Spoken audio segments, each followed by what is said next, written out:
Diaz still staring in. Comes set. The 1-2 pitch. Swung on and missed. Strike three. Put it in the books. And to the New York Mets, California, here we come. They have defeated the Philadelphia Phillies 4-1. They take the National League Division Series in 4 games for the first time ever in their 16th year at Citi Field. The Mets are celebrating a series win. That's what it sounded like last night on the Mets Radio Network with Alex and T-Bone on BK. We do have a team advancing on to the NLCS. That is the New York Mets. Of course, they did not have the bye. The Phillies did, which means that the Phillies were ineligible to advance in the postseason because that's the way that this works. National League teams with a bye have yet to win a series in the new postseason format. Since 2022, 0 series wins. The 6th seed has made more World Series, or has made the World Series each and every year. That could continue depending on what happens with the New York Mets in their next series in the NLCS. 5-16 overall record, Alex, are the teams that get the bye. Baseball's in an interesting spot right now. I find this to be highly entertaining. I think this postseason, if you're just watching the individual games, man, I don't know how you're not entertained. The Yankees-Royals game was super close last night. The Mets, the theatrics of doing that at Citi Field was amazing. Dodgers-Padres, that game was not close last night, but the series has been unbelievably entertaining. It's been a lot of fun, and yet most of the conversation, I would assume, over the next few days is going to be centered around, well, the worst teams keep winning. How do we avoid this from happening in the future? Alex, I feel like, and maybe this was just me with a kid's brain, I don't know. I felt like in the past, you could at least identify who the teams were that would have playoff success. Even if they were lower rated, lower in terms of the seeding, you could look at them and be like, well, they do this unbelievably well, and they do that at a really high level, and this will translate to a postseason team. Yeah, they didn't have a 4th or a 5th starter, but that's...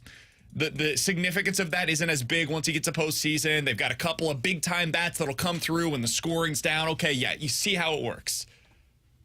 I don't know what to say about the Tigers, who are 1 game away from advancing to the ALCS. I can't explain that one. They've got Tarek Skubal. He's awesome. And they apparently have a really great bullpen, but I've never heard of any of the dudes that are throwing in their bullpen. Then you know they're good. And they've got a couple of guys in their lineup that are all right. I can't explain what's happening with them. The Mets were pretty good down the stretch, no doubt about it. But Sean Manaea and Luis Severino are their big front-end starting pitching options. And like Francisco Lindor is amazing, but Pete Alonso's been okay. He had a big moment, but he's been okay.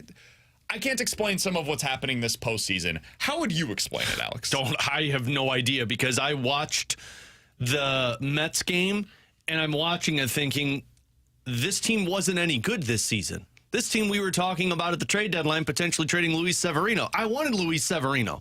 I thought this team was just going to find a way to just blow it all up because it wasn't working out. Dude, they have the rotation that we wanted the Cardinals to have, by the way. Yeah. Manaea, Severino, Quintana. Like, they've got all of the dudes that we've been talking about over the last few years. Pat on the back, boys. We were right. Looks like we should be GMs. Jose Iglesias? Yeah. Wow, God, okay. I wanted all Harrison Bader, 10-year, $100 million contract. Look at this guy. He was a man. I wanted Francisco Lindor. We want Pete Alonso. We are basically Steve Cohen. Yeah. Well, without the money. Yeah, true. Because, yeah, they don't. They got Alex, go ahead. cut payroll on that. I don't know how to explain that, because the Mets are a team that got hot in the second half and they ran with it. So maybe that's the best explanation. But I don't know how you explain the Detroit Tigers. Yes, they were hot down the stretch, but it was hot down the stretch of a team that was like, yeah, okay, this is cute, Detroit, but you're not really going to do anything with this one. You've blown everything out of the water with that roster. You got rid of Jack Flaherty. You were talking about moving on from pieces. Even Mark Canha's gone. Yeah, and yet they find ways to win. The American League is a little bit more explainable, because I don't really know if they have a dominant force in that division right now. Like, everybody just seems to be kind of on the same playing field. The National League is a surprising one to me, because even the Phillies aren't sure what the hell happened to them in that Mets series. You look at the Padres. Yes, the Dodgers blew that one out of the water. Still believe the Padres are going to win that one. I guess the best explanation I could come up with is, if you play well post-trade deadline, if you're the hotter team going down to the stretch into the postseason, that can be where your success comes from. But, man, explain the Dodgers then. They were 8-2 in the last 10 games. They'd won 5 in a row going into the postseason. So this baseball postseason is just wild. I don't know how to explain Detroit or the Mets. I think for the Mets, some of it is kind of running into a good path of, okay, you ran into Milwaukee. I never believed in Milwaukee. So that one, I'm not surprised they ended up winning that series. And honestly, they needed a last-minute home run from Pete Alonso to get to that point. Them running into the Phillies, I know everybody's going to go they had the bye. How could they ever hit a baseball if they had 5 days off? Guys, the Phillies haven't played well for 2 months. Like, let's just be honest about what happened in Philadelphia. Their offense ran into a slide for the final 2 months. They just had weird vibes around them. And I think I saw today, like, their 5 through 9 hitters had, like, 1 hit in the series. Here's a stat for you. The Mets were 10 games better than the Phillies over the last 4 months of the regular season. They were 2 games better overall in October. Like, to me, the Mets, they got the right path. They run into the Dodgers, the Padres, and you now move to a 7-game series, which is where you really kind of start to separate the men from the boys. I think you're going to see the Mets lose. Whoever comes out of that series, especially if they run into the Padres, I think the Padres can sweep the Mets. The American League, like, I have no idea how to explain the Tigers. Because they are a team that I look at, and they should not have been here. Houston was the better team on paper, and they swept them in the wild card round. Cleveland is a better team on paper than the Detroit Tigers, and I can't look at the Tigers outside of, hey, Skubal does stuff well, and then say this is a sustainable model. I think that we are seeing the 2 outliers for Major League Baseball postseason. But it happens every year. Well, see, like, to your point of, like, what am I supposed to make of these teams? Last year, I thought the Diamondbacks had the formula. That's fair. You know, I thought they had the 1-2 punch of Merrill Kelly, Zach Gallen. They had some speed, and they had some bats that we looked at, and Christian Walker, Ketel Marte, and Corbin Carroll, who was actually good last year. And then you were like, okay, like, what about their bullpen? And they got Seawald. Can that really come together? Came together. Boom. They win. You look at the Texas Rangers. We've always known Evaldi's like Cy Young when he gets to October. And then you got Jordan Montgomery, who pitched well. And then, again, another team that looked at the offense and said they should be able to come through. The bullpen was the biggest question mark. The bullpen can go on a little, like, 10-game run where it pitches well. To me, you saw the formula. The Tigers are the one-off. Everybody's going to react and read all the wrong things into what Detroit does. No. To me, they are the classic one-off that you shouldn't look back on and say, aha, we can replicate that. No, you can't. The problem is every baseball GM is going to see if Detroit wins and says, oh, we can do it that way. But, I'm not saying build the way that Detroit did. But what I am saying is, isn't this suggesting that the whole idea of just get in is actually the correct model? Like, I'm not telling you got to like it, because I don't think any of us like that notion. But you have to be elite in a certain area. Do you? I mean, Detroit at least has an elite pitcher that's going to win them They 2 got games. One elite pitcher. That does not make an elite starting rotation. They're throwing bullpen games. No, it's but like Skubal and then cobble things together. But it gives you the better chance of getting to a CS because you know in 2 games he's going to keep Every team that it. makes the postseason, if you get into the postseason, you're probably going to be damn good at one thing. Like, otherwise, how do you make it in? Right? Like, I could go through it right now with you, Alex, and we could say one thing on every single team that is currently playing that they did at a really, really high level. And that doesn't mean that they will get to the CS or the World Series because of that one thing. But every team has something. Otherwise, they wouldn't have gotten here. They wouldn't have won almost 90 games to be able to reach the postseason. So my question is, like, isn't this confirmation of what Jerry Dipoto was talking about and what John Mozeliak has said, the quiet part, said out loud? You just get in and you got a chance. Like, look at 2011, look at 2006. Those are examples. The Royals in 2014, that's an example. Last year, the Diamondbacks, that's an example. This year, the Tigers and the Mets, those are examples. It's becoming hard to deny that idea of if you just get in, you will have a chance is true. It hasn't worked for the Cardinals in almost a decade, and I hate that I'm acknowledging this. Like 2 years ago, somebody on the text line said, BK, didn't you guys say after they lost in 2022, all you got to do is make sure you should do whatever you can to win 100 games, avoid the wild card round. That way you have the best chance to advance. How does that look right now? Totally. Not good. It doesn't look good at all right now. And this is why I continue to go back to, I think that this is confirmation that if you just get in and you've got enough, man, you're going to have a chance. I hate that. I don't like this model because of that. I think it leads to everybody aiming for the middle, and it lowers the standard of what qualifies as a great baseball team in any given season. But we're acknowledging it here in St. Louis. It all comes down to what happens in October. Everything about the season becomes nullified if you lose in October. We acknowledge that here in St. Louis because that's all fans care about. So then if I'm an owner, why am I spending to win in the regular season when I can just play the roulette game and hope over the course of, 6 Octobers, we win one of them, the wheel ends up spinning, and we get the ball going into the number that we bet on, and then boom, Yahtzee.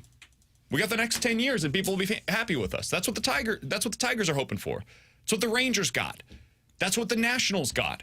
And it buys you a whole hell of a lot of time as an owner, as a general manager, if you're able to be the team that everything comes together for one beautiful October. I mean, I guess you can go about it that way, but I think that's going to lead to a lot more frustration than it's going to lead to excitement when you're trying to build the roster. Agreed, but doesn't it also lead to frustration when you're the Dodgers and you consistently lose in October, or you're the Phillies and you consistently lose in October? Like, it seems like there is no one model that's working right now. No, there's not. And I mean, honestly, the American League is proving that to you right now, because you've got like 4 different models that they're trying to run with, and all of them look like none of them are successful. I really don't know how to explain it, but like if you try and localize it and put it towards the Cardinals, sure, you can sit there and say that all you got to do is get in and anything can happen, but you've been operating under that premise since 2019, and anything can happen has resulted in you looking terrible in the postseason. Can we be honest? Some of that's just bad luck. Nobody wants to hear it. That might be I don't know if it's bad luck, because I look at it and you didn't have playoff performers, and that's why you fell on your face every single time. A couple of games. Like they didn't end up scoring against the Dodgers. They had a really bad moment in the 9th inning against the Phillies. Everything could have changed in that series if not for Ryan Helsley falling on his thumb a couple of days before you start the wild card round. Like, we make wild sweeping changes in baseball, and this is the game that we play, right? If you're a general manager, you get into it knowing this is what's going to happen to you. But are the Phillies a bad team because the last 3 years they've failed to live up to expectations? No, I think they've been a damn good team. And I don't know what more they could have done this year to be able to construct that roster in a better way. Good bullpen, stars throughout the lineup, really good starting pitching. They built around Zach Wheeler and Aaron Nola. They brought Nola back, paid him all of the money. They're aggressive at the deadline. They're aggressive in the offseason. Like, I don't know what more you want Dave Dombrowski to do. He's doing everything he can, and it's not working for him in October. Is that his fault? No, but sometimes weird stuff happens. The Padres, if they lose in the next game. Well, that's Mike Shilt's fault. Did they fail? No, I don't think so. I think they constructed a roster the best way they could, given the limitations of their payroll this year compared to previous seasons. But sometimes you get Shohei Ohtani'd, and that's potentially what's going to happen to them in this round, and Mookie Betts. And that's what happens occasionally. As we watch more and more of this October baseball format that they've got going on right now in the postseason, it more and more suggests, get in, see what happens. Like, if the Cardinals next year, I don't believe this is going to happen, but if a couple of their young players end up outperforming expectations and they don't find suitors for Wilson Contreras, Sonny Gray decides he wants to come back, all that, could they make the postseason next year? It's possible. Could they get to 86 wins and be next year's version of the Tigers? Sure. Because this is where baseball has arrived, man. I don't know how to analyze any of it anymore. It's funny because, again, I still feel like the Tigers and Mets are the one-offs, because I've just gone back and looked at the last 2 years, and look, I get it. The seeding, like 5 and 6, going back to 22, this was. You had the 6-seed Philadelphia and 5-seed San Diego playing in the NLCS. But again, like, we can also admit, like, maybe they were seeded lower. We can also admit we looked at those teams a little differently while they were in October. Like, you looked at the Phillies, and again, you had the Schwarber, Harper, at that point, no Turner, but you had Nick Castellanos. Like, you could look at their lineup. You could look at their rotation and say, I see their path forward. Going back to 2023, you could see the same path forward. Again, I mentioned the Arizona Diamondbacks. To me, there is still a formula. It is, you need 2 elite starting pitchers. You need to have basically 3 guys in your lineup that you can look at and go, those guys are going to smash. And then I would say that you have a bullpen. I think actually the lesson to be learned potentially here from the last couple of Octobers is, you know what? Maybe you have some question marks in the bullpen, but that better be the spot you have the question mark. But how do you build it? That's the hardest part. Well, that's the thing. I think it's just what the Cardinals did this offseason, which was, all right, we're going to bring in about 10 guys. We'll throw them against the wall, and we'll see what sticks. Totally. Is that what the Mets did? Yeah. The problem is, you have no idea if it's going to work, or if they're going to be healthy at the right time, or if they're going to have the good month when they need to have the good month, because it's entirely possible they're great all season long, and then they fall in their faces once you get to October. Welcome to baseball. Yeah. That's it. Stop trying to build a World Series contender. Throw things at the wall and see what sticks. That's it. Yeah. That's it. Jose Iglesias is helping to lead the Mets to the World Series. We always knew he was a stud, though. And it's all based on bat and ball luck. He's just... it's batted ball luck. That's all that's happening right now for Jose Iglesias. That team is not just batted ball luck. They actually have guys that are hitting the ball really, really well, including Francisco Lindor, who's been amazing. But overall, do you guys think they need to change the format? I don't. I think that you just stick with it, but it's getting funky. Man, I don't know how you change the format with 16. Yeah, what are you going to do?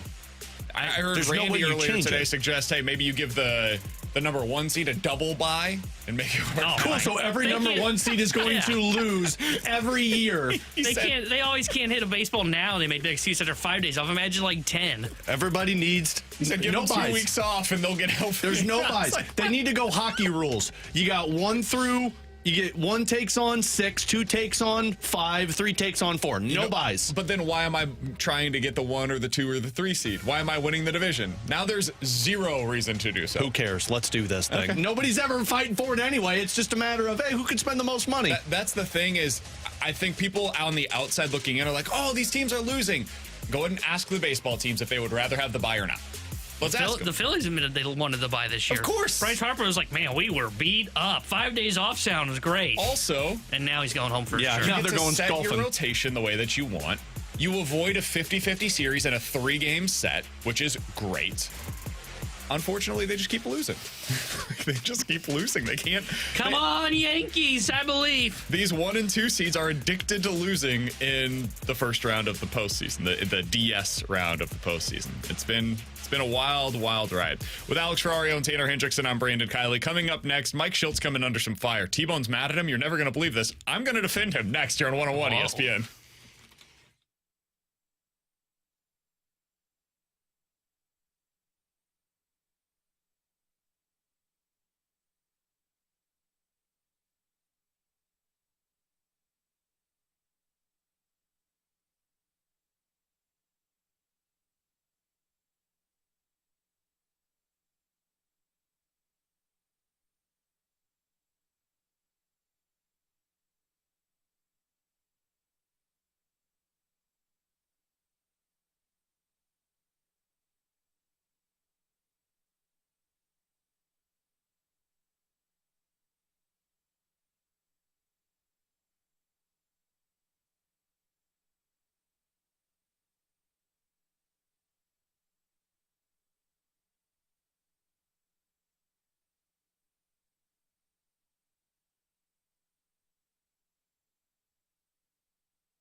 Ball's hit hard. The left center field. Merrill on the run to the track, to the wall. Goodbye!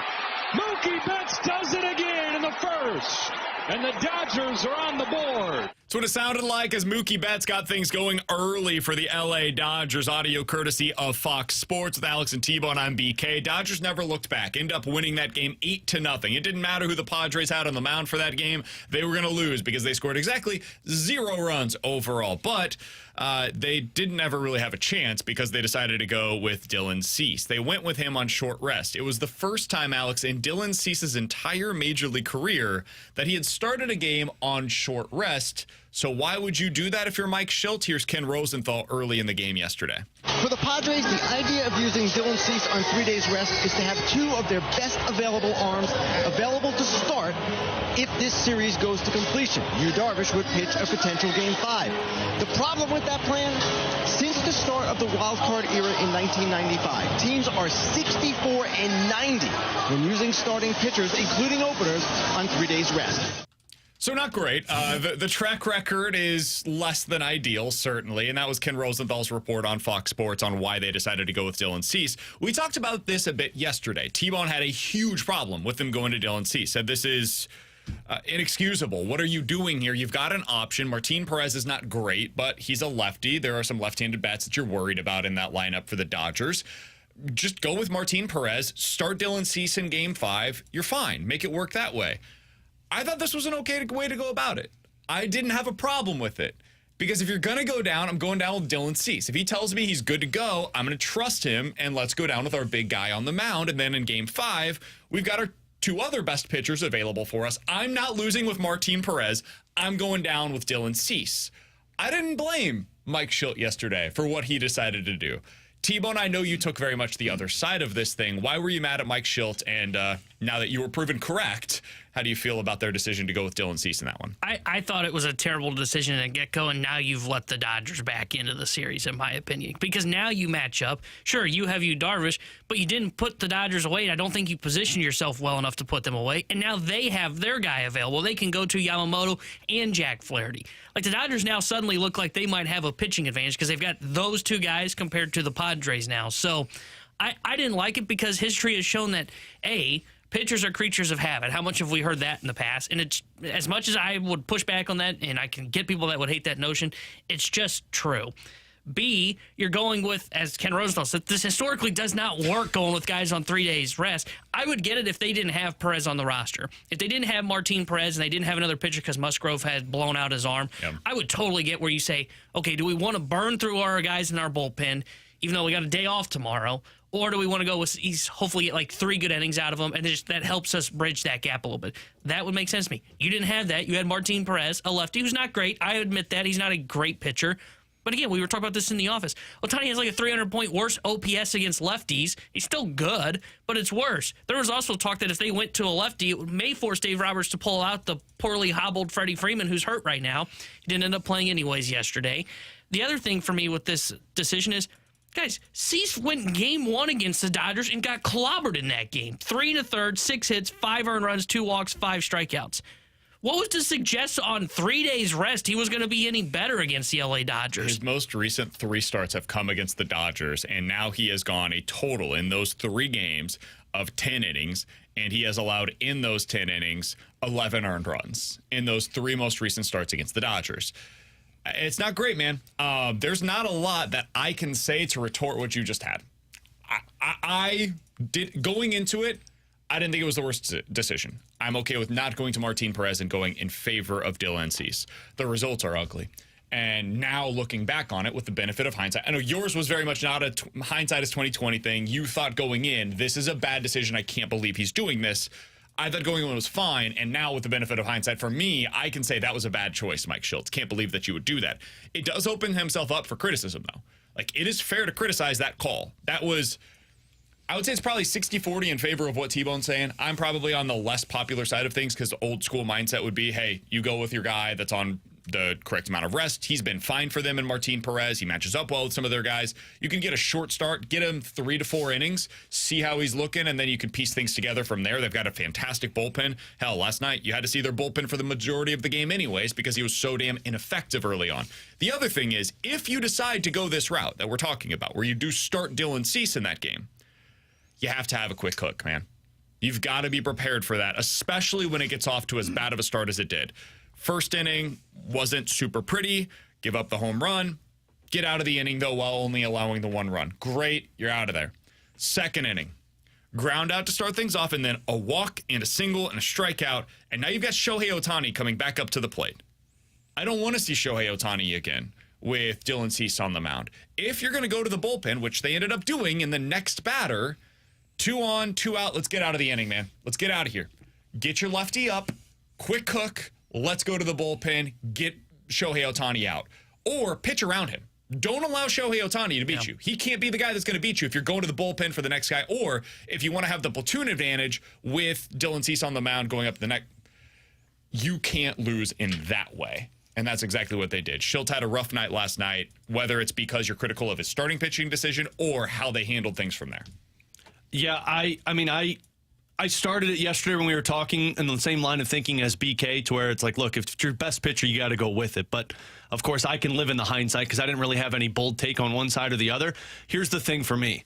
If you're managing the Padres in that game, what's my best chance to put the Dodgers away? Because T-Bone's right. Martin Perez. You can't allow because now what you've done is you've swung the momentum back on their side because they feel alive. They're forcing a Game 5 against what you believed to be your best pitcher. And going home. And not only that, they are going home with 2 starters now that they can throw in Yamamoto and Flaherty, while the Padres are down to 1 in Yu Darvish. Well, they've got 2. Who's the other one? Michael King will be available via the bullpen. Well, okay. But, again, he's not like a piggyback where they can do it because he's on 2 days rest. Guess what? I bet that doesn't work either. If you're the Padres, you've been backed against a wall. And as a manager, you can't do that. Yeah. You have to give your team the best shot. Even if you don't believe Martin Perez is your best option, with Dylan Cease on short rest, you know you're going to your bullpen. So what's going to get me through the first couple of innings with either a tie or the lead? And again, I can live in hindsight now because I didn't have a bold take one way or the other. I mean, you're right. When you've got 3 straight games against the Dodgers and Dylan Cease has not looked good in any of them, that's a tough thing to look at and say, he said he's good to go. We're going to put him out there. And now, because to me, you didn't set yourself up for success yesterday. And at the time when the lineups come out, Freddie Freeman's in it. Well, now he ends up getting scratched. Guys, Freeman now has 2 days to really recuperate that ankle. Now, he's not going to be 100%. But we saw in between the Game 2 and the off day heading into Game 3, they were able to get Freddie Freeman pretty well worked on to where he could play in that game. Well, now guess what? He's going to be in the lineup again. Now you get the Dodgers back at almost full force. Freddie Freeman's at like 50% health. But again, it's a better lineup now that they have Freddie Freeman. A 50% Freddie Freeman is still better than most baseball players. Yep. The other thing is you could have had Dylan Cease in Game 5. Exactly. That's with your best guy. Throw him out there in Game 5, winner-take-all series. Obviously, you're hoping you never have to get to that place. But if the decision was made because they wanted these guys available for Game 5, so you're working backwards instead of working towards that, to me, like I didn't mind it because I was thinking about Game 4. If Shilt's explanation was, well, we're thinking about Game 5, that makes me dislike the decision-making even more. Because you can't think about Game 5. You got to think, how do I end it tonight? Mm-hmm. How do I avoid a Game 5? What is my best way to make sure that Game 5 never happens? And if they were thinking, hey, if Game 5 happens, then we want these arms available, therefore we're going to go on short rests with Dylan Cease in Game 4, I think you kind of got about, even though it was the decision that I probably would have made, I think you went about it in like a backwards way. And what ended up happening now is your worst fear of having to go to the bullpen early, it ended up coming to fruition anyways, which was always likely because you weren't going to get a full start out of Dylan Cease on short rest anyways. So you put yourself really behind the 8 ball here. San Diego's in a tough spot now, and a lot of that criticism will be placed on Mike Shildt. A lot of what people have been saying is, hey, Mike Shildt kept this team together. He got him to the right place. That's all cool. Ultimately, in the postseason, you better make the right decisions. And last night, because of the results, and people do play the results in the postseason, right? That's the way this thing goes. Ultimately, you're judged by your decisions and if they work. His decision did not work last night. and he will be justifiably criticized for it unless they end up finding a way to win in Game 5. That he now has to go out there and win Game 5, or San Diego's going to be having some serious questions about the way that he managed the series. And to be clear, when I'm saying that they should have started Perez in my mind, it's not I'm thinking about Game 5. I'm Sure, thinking he gives you gives the best chance. I think he gave you the best chance yesterday because, to your point, on they had to go to the bullpen early and even earlier than they were expecting. I think Perez, like worst case scenario, I'm thinking I'm getting like 3 innings from Perez. Best case scenario is probably 5. Well, that means I've basically set up where I want to be with that bullpen. They can go to the Jason Adam. They can go to the Tanner Scott. They can go to the Suarez. Like, now you've just positioned yourself better. Now, again, they didn't score any runs, but also when you get clobbered early on in the game, it's a little bit hard to regain that momentum and figure things out. Interesting Game 5 set up now. You do have Yu Darvish set to start that game for the San Diego Padres. That'll be on Friday night. I have not seen any update yet on who the Dodgers are expected to start in that game. My guess is they would go Yamamoto because he's the guy that is a little bit more like in need of the typical preparation for a game. We've seen Jack Flaherty come out of the bullpen for big opportunities in the past. So that would be my guess as to how they go, but we have not seen that officially updated by the Dodgers just yet. Coming up in about 10 minutes or so, questions and answers, 314-399-9646. You guys can check us out on YouTube, by the way. YouTube.com/101ESPN STL is where you go to find us. That's where the Graveyard Chat is off and running today. Coming up next, the St. Louis Blues have said all of the right things this year, Alex, about taking care of business against the lesser opponents on their schedule. Got an opportunity to do exactly that tonight. We'll talk about it here on 101 ESPN.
Tanner Hendrickson here at the Sports Center update, driven by Johnny Londoff Chevrolet and Johnny Londoff Autoplex. Blues back in action tonight as they visit the San Jose Sharks. We'll have pregame coverage starting at 8:30 with Alex Ferrario, then puck drop at 9:30 with the voice of the Blues, Chris Kerber. This Sports Center update was driven by Johnny Londoff Chevrolet and Johnny Londoff Autoplex. See them at londoff.com. Chevy, together we drive.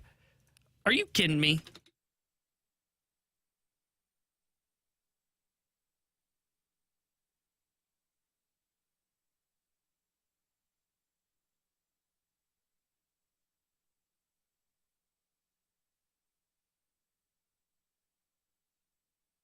With Alex and T-Bone on BK, you got BK and Ferrario here on 101 ESPN. Alex, last year, one of the biggest issues for the St. Louis Blues was their inability to take care of business against the lesser opponents on their schedule. You think back to, like, the San Jose Sharks games, for example, immediately come to mind. Columbus, what they did against them, immediately comes to mind.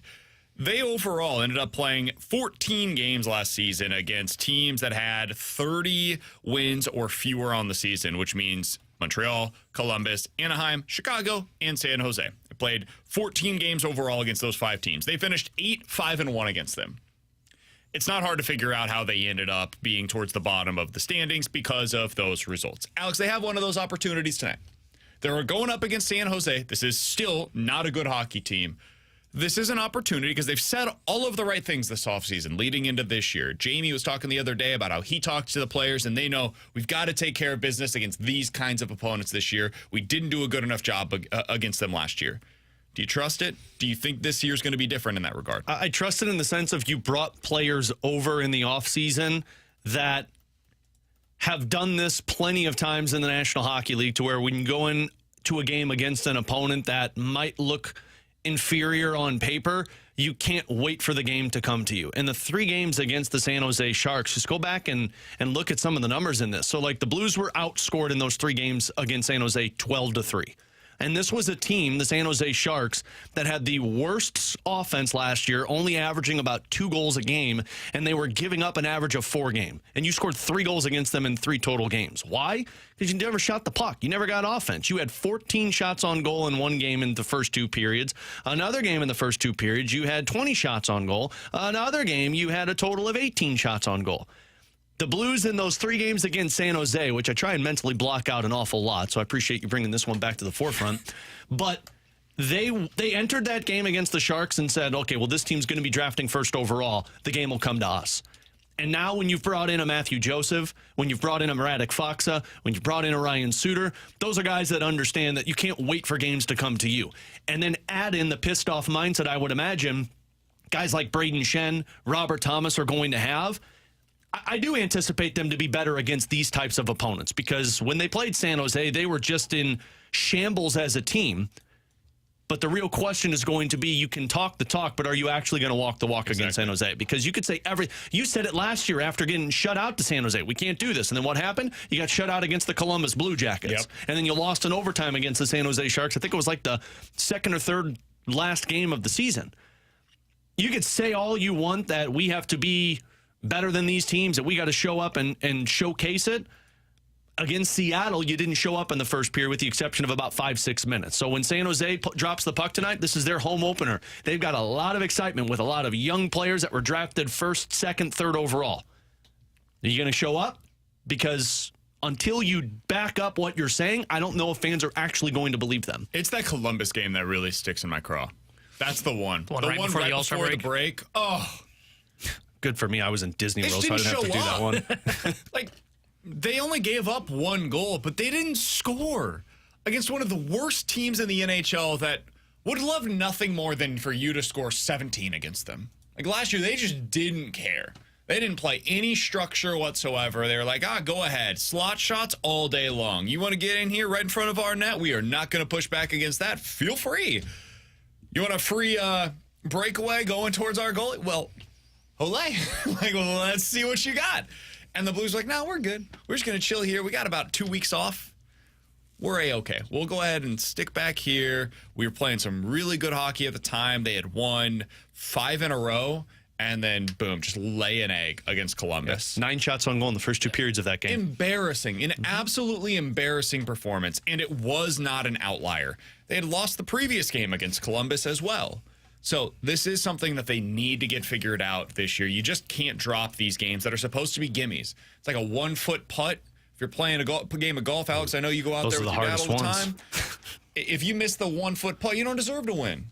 Like, by the end of the round, that's going to be the thing that ends up coming back to bite you. And that is what the Blues did a year ago. Do you want to see Zach Bolduc tonight, Alex? I do. I think this is the perfect game to get him in. Everybody that we talked to says Texier had a great game. I got to go back and watch that game because I just didn't feel like Texier was very noticeable. But one that I haven't heard anybody say, Kapanen wasn't very noticeable in that game. And Bannister said yesterday that both Texier and Kapanen were a little dinged up. Not sure if they were going to play, but he said he didn't really think it was going to hinder their chance to play. You got a perfect opening to throw Zach Bolduc in the lineup right now. It's against a San Jose Sharks team that defensively doesn't have two of their best defending players. They've got a goaltender who found ways to beat you last season, but more than anything, you didn't have any gelling on that third line last game. Like, it was Shen and Joseph, and then you were like, who's the other? Jam, but no jelly. Yeah, there you go. You need the jelly in this one. I would put Bolduc out there, mostly because at least it can provide a little bit more of a spark offensively. And this is one of those games that if you make a mistake, you hope that the line mates can carry you up, rather than Vegas, where if you make a mistake, that's a team that will make you pay. And you can send him down after this one if you really want to. Like, give him tomorrow off. They start the AHL season on Saturday. I'm assuming that's probably when they'll send him down. If not, whatever. You miss one game, you go back down there afterwards. But this is the opportunity that has always made the most sense to me. Yeah. And it allows you to, one for one, say, okay, this is what we got out of Kapanen. This is what we got out of Bolduc. Where were we at with both of them? What did they bring to the table, respectively? And then, like, for the foreseeable future, I think you just stick with Brandon Saw. I don't think it's going to be a matter of either of those two being a decision. But long term, if anything were to happen in your lineup, that gives you a little information to have as the backdrop of, okay, if one guy's going to be out for 6 weeks, who would we rather have in that spot for the next 6 weeks? Kapanen versus Bolduc. This gives you the opportunity to evaluate both of them with the same line mates against similar opposition, although one of them went up against Seattle, which I do think is a little better. And you know what it does also if you play him in this game, and I mean, if it were me, I'd play him in Vegas too if he has a good game tonight. But it gives you tips to give to Bolduc when he goes to the AHL. Say, Bolduc, look, you got the offense, man. Focus on this. Just like they did with Dvorsky. Focus on your play away from the puck. Bolduc, you've got the shot. Focus on your zone entries. Focus on your ability to get to open space so that your centerman can find you. Because the tips that he gets to go down in the AHL to work on get you back to the NHL faster. He's Alex. That's T-Bone on BK. Blues versus Sharks tonight. It's a late one. Alex has pregame starting at 8:30 right here on your home of the Blues, 101 ESPN. 314-399-9646 is the Air Comfort Service text line. We'll get some questions and answers coming up next here on 101 ESPN.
All right, 314-399-9646 is the Air Comfort Service text line for questions and answers. Alex, let's start with this one from the 314. What are some of your workplace pet peeves? Like people throwing paper towels on the ground right next to the trash, people leaving on the microwave timer, etc. What are your biggest workplace pet peeves? Not putting your car in park.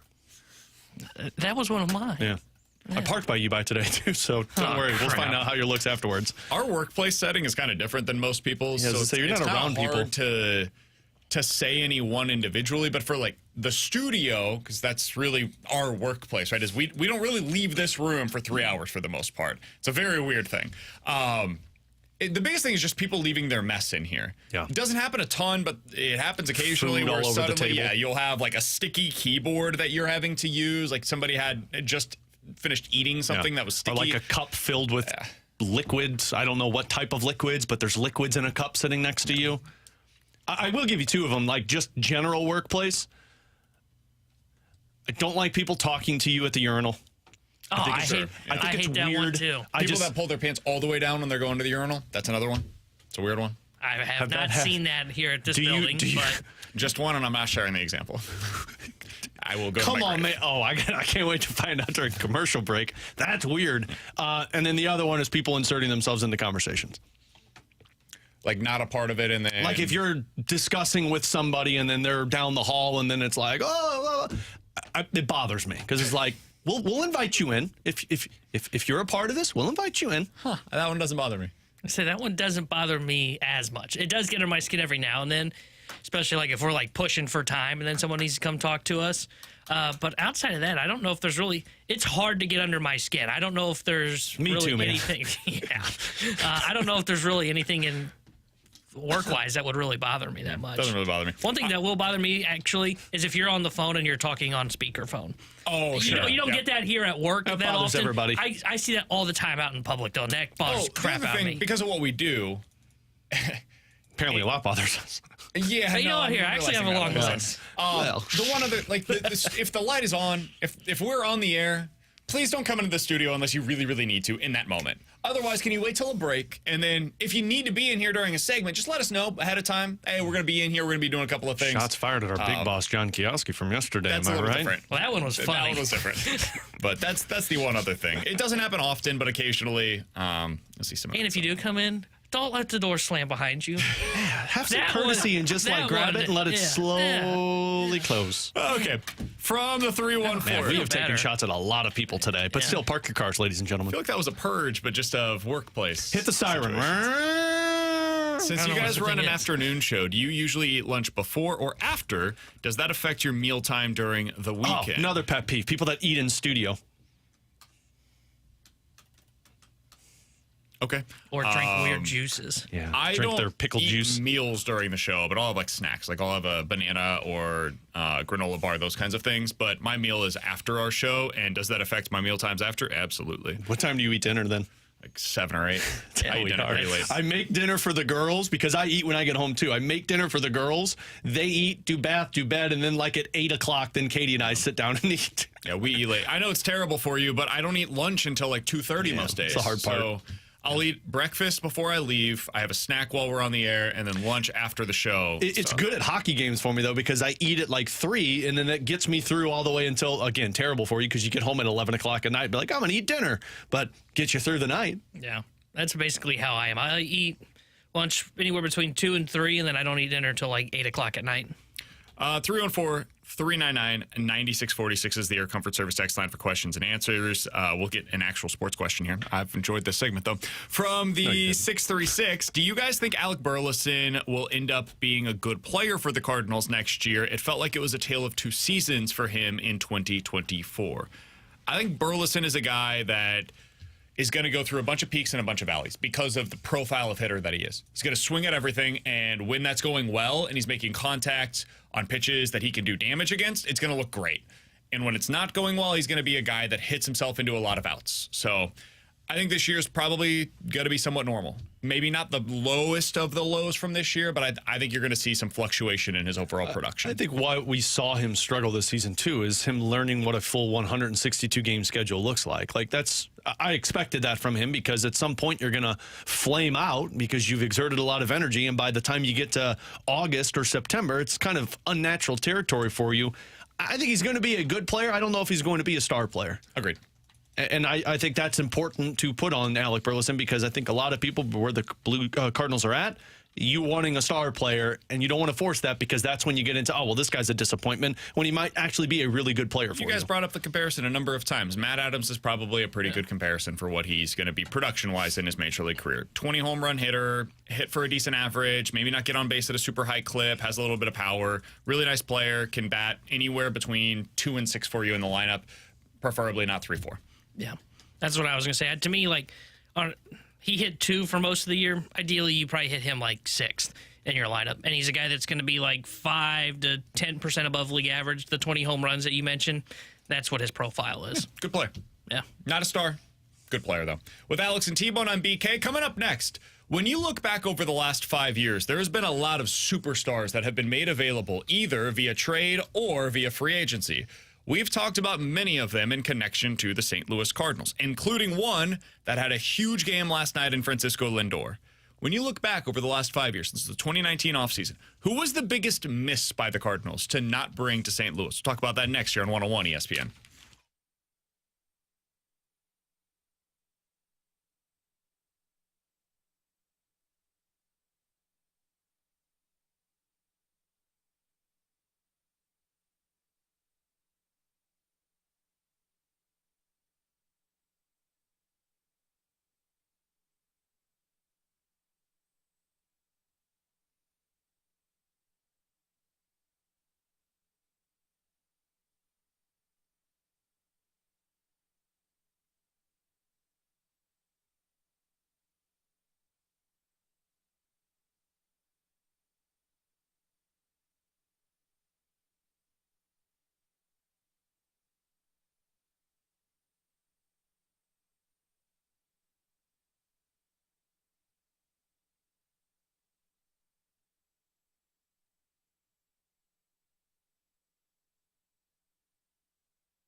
2-1 to Lindor. Now the pitch. Swing and a drive towards the gap in right center. It's pretty deep. It's back near the wall. It's gone. It's gone. Francisco Lindor. He may have just outdone himself. He has hit a grand slam into the Phillies bullpen in right center field. The Mets are leading by a score of 4-1. They were famished for the big hit all night, and Francisco Lindor just provided a feast. Mets 4, Phillies 1 here in the 6th inning. That's what it sounded like on the Mets radio network last night. God, he's so good. He is so good. Damn. On the play-by-play. Howie Rose, one of the best in the business. With Alex and T-Bone on BK. Mets win last night. They're advancing to the NLCS. A big part of that, the key moment in that game was Francisco Lindor, his grand slam. That put the Mets on top. That allowed them to continue. They are, Cinderella story, I guess. I don't know if you could be that when you have the highest payroll in baseball, but when you're the last wild card team, you kind of have to be. It's been a miraculous run for the New York Mets. And you look back, Alex, 2021, I remember we had a million conversations that offseason about, hey, should the Cardinals get involved here? Francisco Lindor is available via trade. Yeah, it's going to cost a ton of money, and you're going to have to give up a decent prospect haul here, but God, this is a good player. He plays a key position. At the time, the Cardinals didn't really have an answer long-term at the shortstop position. They hoped that it could be Mason Wynn, but it was going to be a few years. And you didn't draft him until 2020, too. It was the year before. Yeah, they just drafted him, so they had hopes, but it was going to be a while before they were able to make good on that. So it was a real opportunity for the Cardinals to go out there and get a superstar that they had been lacking, and you could add him to the core that they had already internally. They decided not to do it because, it's the Cardinals. But he's one of many superstars that have been made available over the last 5 years. Bryce Harper is another who's been one of the best October performers in the history of baseball. Manny Machado, Carlos Correa, Corey Seager, Trey Turner. Many of these guys shortstops, but also Harper, Machado. You can add more to the mix. Juan Soto was traded as well. When you look back on this, since 2019, which was that Harper-Machado class, Alex, what do you think was the biggest whiff for the Cardinals? That they look back on and they're like, man, if we would have done that, I think a lot of things would have been different. Bryce the Harper. Last 5 years. Bryce Harper. And to me, there is a close second. It would be Francisco Lindor. But here's why Bryce Harper has the upper hand. Because your outfield the year prior to Bryce Harper becoming a free agent, you had Marcell Ozuna, who had a decent year. You had Tommy Pham, who was okay, had a good year prior, but then you had Dexter Fowler, who was not what you thought he was. You didn't have a core piece of that roster that you looked to build around. Like, it was supposed to be Marcell Ozuna. And the reason they didn't go get Bryce Harper was because they said, well, Tyler O'Neill's our Bryce Harper. Exactly. And cool, but you don't know anything about this 23-year-old kid, and you're in a position where you're trying to compete. You made the trade for Marcell Ozuna. You signed Dexter Fowler. You've got a lot of money invested in this roster. You don't have a team that you can wait for a 23-year-old to become a key member of your roster. You go get a guy who has been a superstar for the last 5 years who's available via free agency. Now, Lindor is a close second for me because it's very obvious your shortstop was in dire need.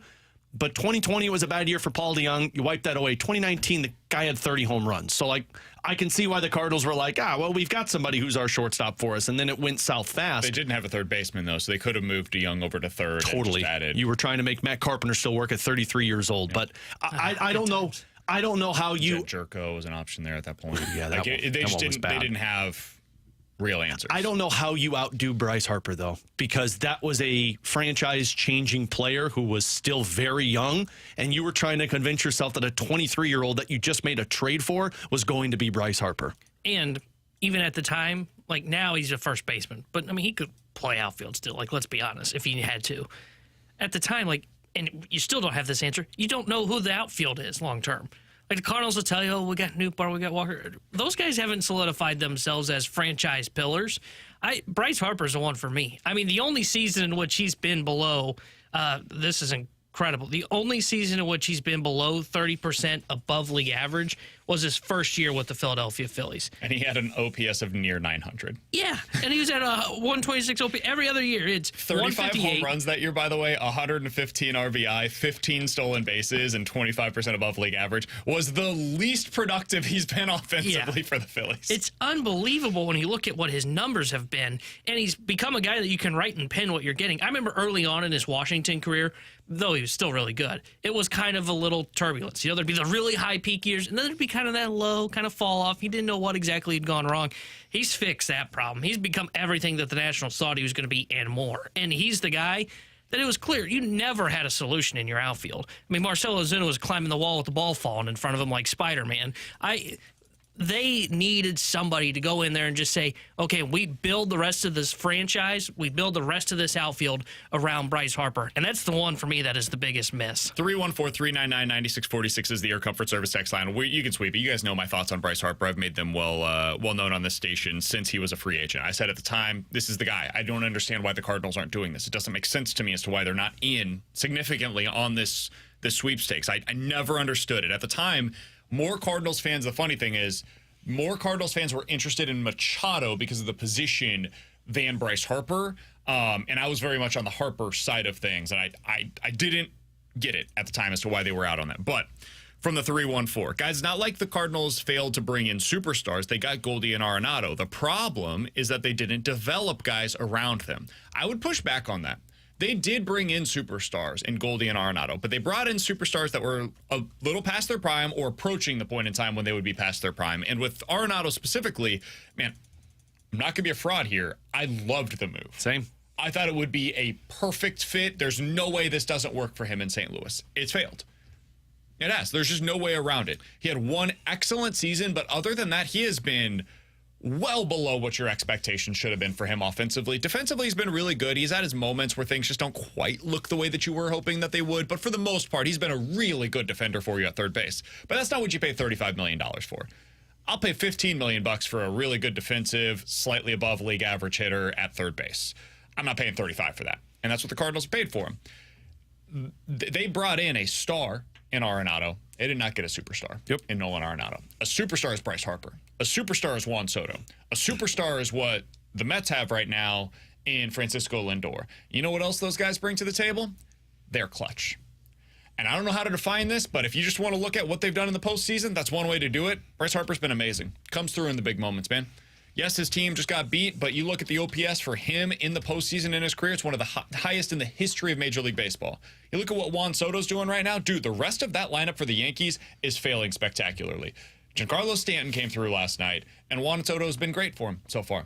And that's it. Yep. That's basically what's contributing to them advancing probably to the ALCS. And Lindor has done the same thing. He did it for the Guardians, and now he's doing it again for the Mets. Well, and if you want the clutchness, look at the runners in scoring position. It's a number that I always kind of go back to. Francisco Lindor this season had a .892 OPS with 6 home runs and 53 RBIs with runners in scoring position. And go look at what Goldie and Arenado did with runners in scoring position. Like, to me, that's the ability to look at a clutch when you've got an opportunity to score, when you got an opportunity to put the opponent away, and you do so. And you're right, the postseason numbers. Lindor's carrying his team to the NLCS right now, along with Pete Alonso, but that's a guy who's 30 years old and has just gotten better every single year with the New York Mets. Then look at Nolan Arenado, where you started off where it was a bad year, you had one good year, and it's been declining since. Lindor has an OPS of 810 in the postseason in his major league career. He has played now 151 plate appearances, and he has an OPS of over 800 in his playoff career. Pretty damn good, man. That's the kind of guy that the Cardinals could really use right about now. Meanwhile, Nolan Arenado in his postseason career. Do you guys have any guesses on what his OPS is in his major league postseason career? It's a limited opportunity. Limited he hasn't played a lot. 785. I'll go lower. I'll go like 700. Half of what you said, Alex. It is a 385 OPS. His on-base percentage in the postseason is 143. Ooh. Well, and welcome to why I can't believe the Cardinals be like, hey, you get it and anything can happen. Not when you're trying to make those guys the leaders. You look back on it, they've had some whiffs. They do have a problem with development to a degree. I think it's been overstated a bit, but yes, they could be better at developing guys. I think part of their problem is they rely too much on developing guys. You look back at 2020, Alex, you said it. The reason that they didn't go out there and have more interest in a guy like Bryce Harper is because they were like, hey, We've got Tyler O'Neill. He's 25 years old. He's going to become a five-tool player.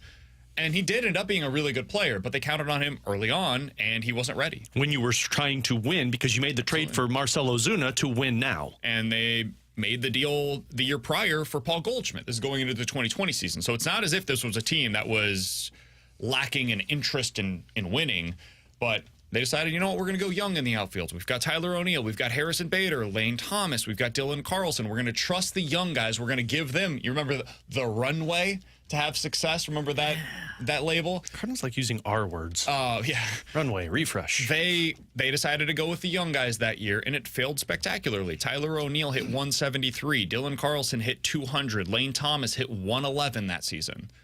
It failed. That was the COVID season, and then the following year they come back, and Dylan Carlson was much, much better offensively that year. Tyler O'Neill had an MVP caliber season. Harrison Bader was really solid. Worked out to a degree. You know what would have been better? Bryce Guy by Harper. the name of Bryce Harper. Yeah. That would have been better. No, man, the back end of those deals are going to hurt you. I hadn't hurt Philly yet. It's not the back end of it yet. Well, they've still been dancing in October while Mo's golfing right now. Well, technically, Bryce is golfing too. So far of it. They're halfway through that contract already. It's been one of the best bang for your buck deals in the history of Major League Baseball. I don't know, guys. Doesn't have a World Series flag. I remember in the offseason, there was reports of like, oh, Harper wants more money. Well, he should want more money. He's like underpaid for his contract. And everybody knew it was going to be the case. Yeah. It was a 13-year contract where he made $25 million per year. That was crazy at the time to me, but the Phillies did the smart thing where they said, we're going to spread this money over time. And because he's 26 years old, yeah, it's going to take him until he's 38. There's guys that are playing at 38. Maybe we could just put him at DH, put him at first base, whatever. Even if he's not playing in baseball for the last 3 years of his major league career because he's had this career-ending injury, just say that the $75 million that we're spending over those 3 years were spread out over the first 10, and it's still worth our time. It was a great contract for them. All of these, though, you look back on, it's like, man, the lesson to be learned here is very clear. Pay for superstars in their prime. Don't pay for them above 30. Pay for superstars in their prime. When they get to the free agency market or if they become available via trade at 25, 26, 27, that's when you strike. The Cardinals, that is the lesson to be learned here. And we'll see if they end up learning it because they're probably not going to be investing for the next couple of seasons. But when they do again, these are the kinds of guys that you need to go after. Harper, Machado, Lindor, Correa, Seager, Turner. Those are the guys that you go out there and pay big-time money for. And yes, it does require, Cardinals, 10-plus year investments, and you live with the results. Sorry, you only get 5. With Alex and T-Bone on BK. Coming up next, NFL Quick Hitters here on 101 ESPN.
With Alex and T-Bone, I'm BK. Got BK and Ferrario here on 101 ESPN. It is time for some NFL quick hitters here on 101 ESPN. By the way, tonight we got some Thursday night football, Alex. Do we?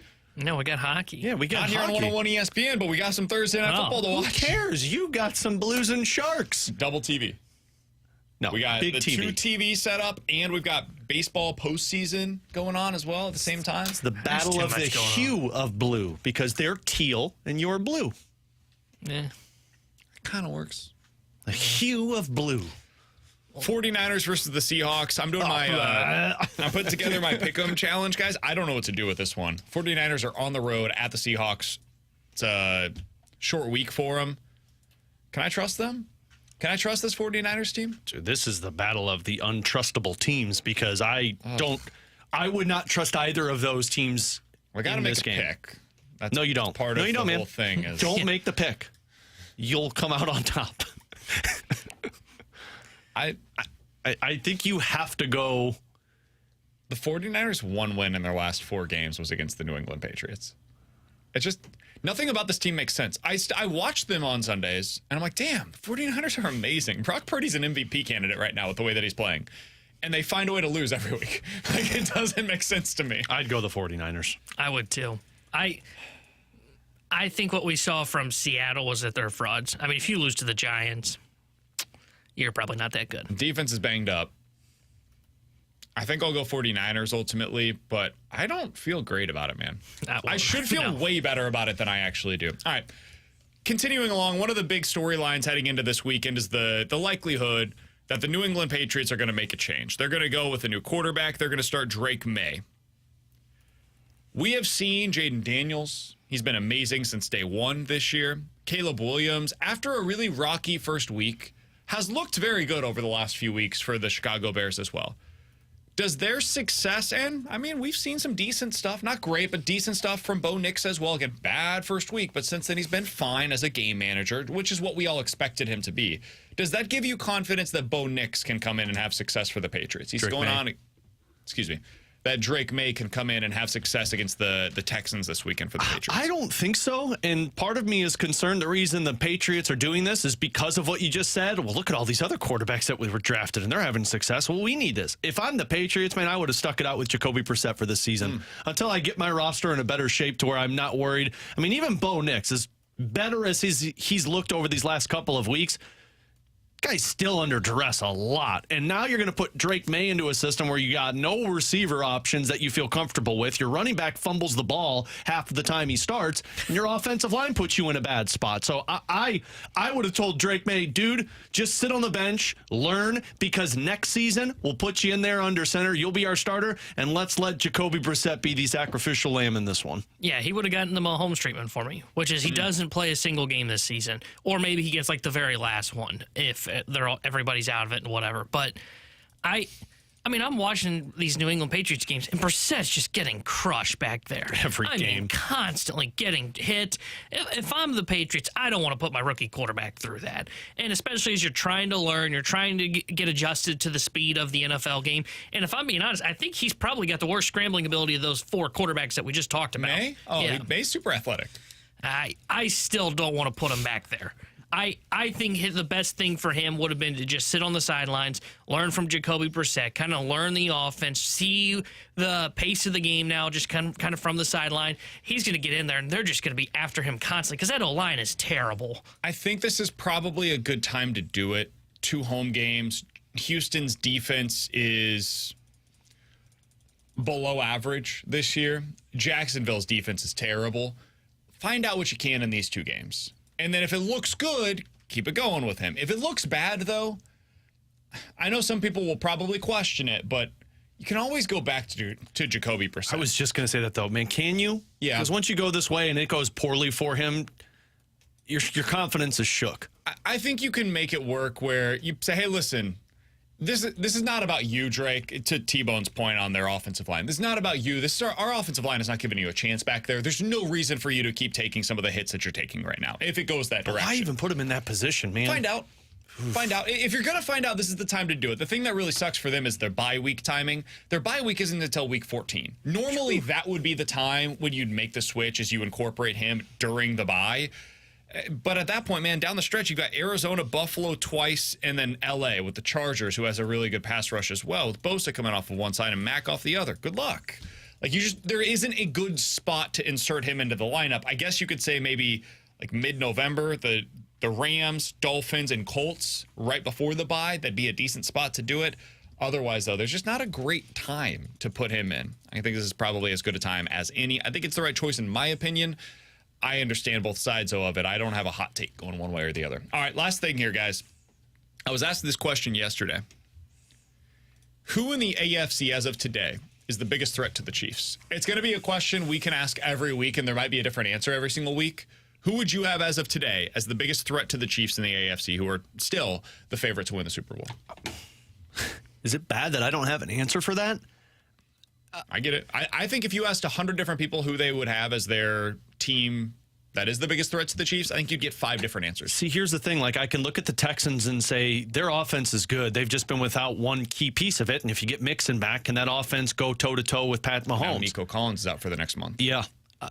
The Bengals, you know that they can take them down, but I just can't invest in a team that can't figure it out on both sides of the ball in one game. Well, did you hear what Joe Burrow said today? Slim Shady? Yeah, he said, I still don't feel right from my wrist surgery with throwing the football. Yeah. I mean, I watch him, though, and he looks good. You can say the Ravens, but I'm sorry, Lamar Jackson is going to be eaten up by Chris Jones in that game. And then I've you seen go to that. And then you go to the Bills. They don't scare me. And then you go to the Bills. Who is Josh Allen throwing the ball to?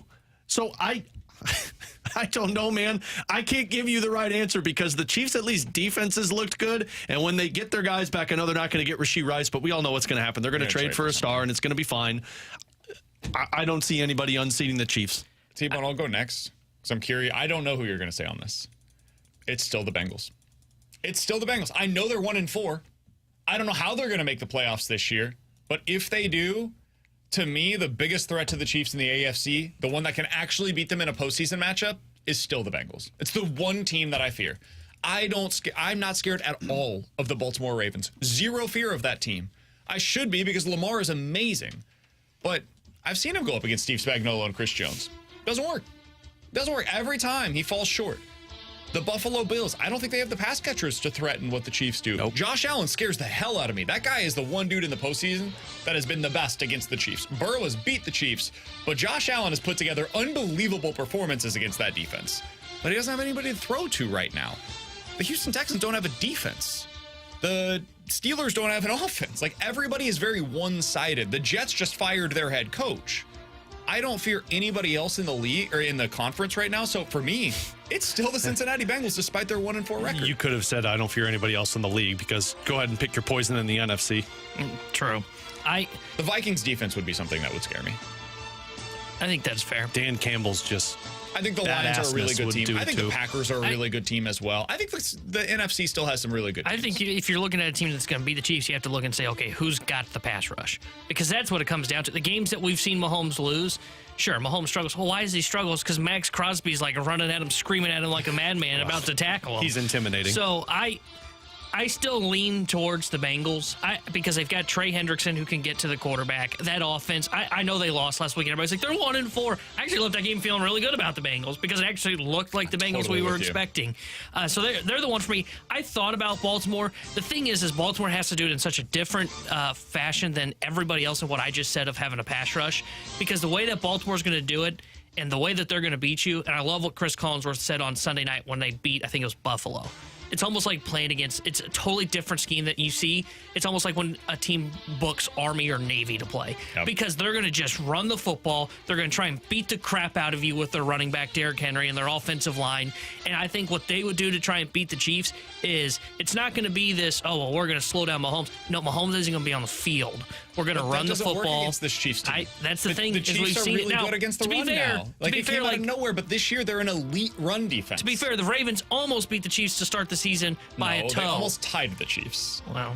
They almost tied it up. And you know what's going to happen in overtime? They get the coin flip because they rig it. Paid off the refs. Two heads. And we'll find a way. They'll have a phantom pass interference call that goes the Chiefs' way, and they find a way to win it there. If they didn't call it there, it would have been at some point in overtime. Now, really enters the NFL. Yep, that is one thing that does it. It's a little bit of a pet peeve for me where people say, the Ravens could have beat them. Pet peeve, you just spoke the truth. Gone down by 1.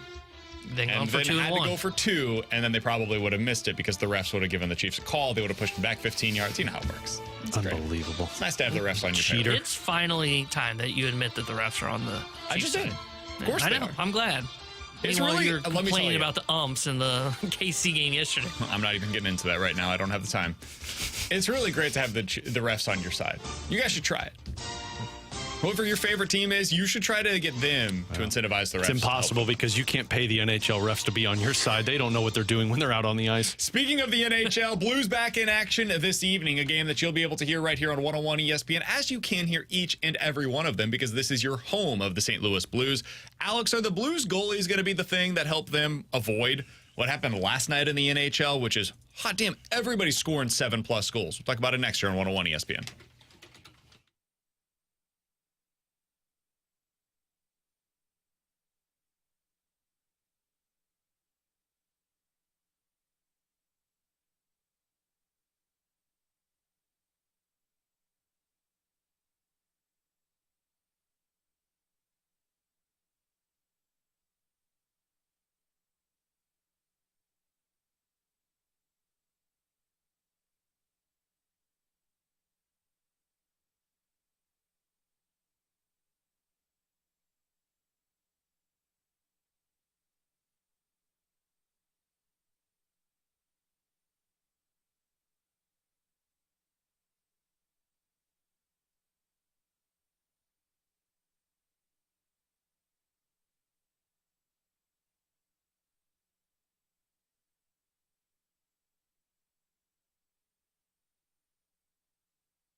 Tanner Hendrickson here at the Sports Center. Update driven by Johnny Londoff, Chevrolet Lane, Johnny Londoff Autoplex. Blues back in action tonight as they visit the San Jose Sharks. We'll have pregame coverage starting at 8:30 with Alex Ferrario, then puck drop at 9:30 with the voice of the Blues, Chris Kerber. The Sports Center update is driven by Johnny Londoff, Chevrolet Lane, Johnny Londoff Autoplex. See them at londoff.com. Chevy, together we drive.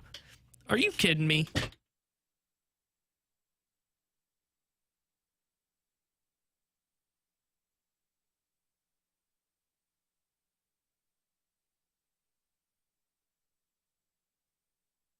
I need a ruling. We'll get into that in the next segment. I think I was a little harsh last night. My wife got upset with me. We'll get into it. It's about 10 minutes from now. We'll get into that in the juncture with Alex and T-Bone on BK. But right now, who I'm not upset with, Alex, is the Blues goaltending because I feel really good about it. Jordan Binnington, top 10 conservatively speaking in the NHL.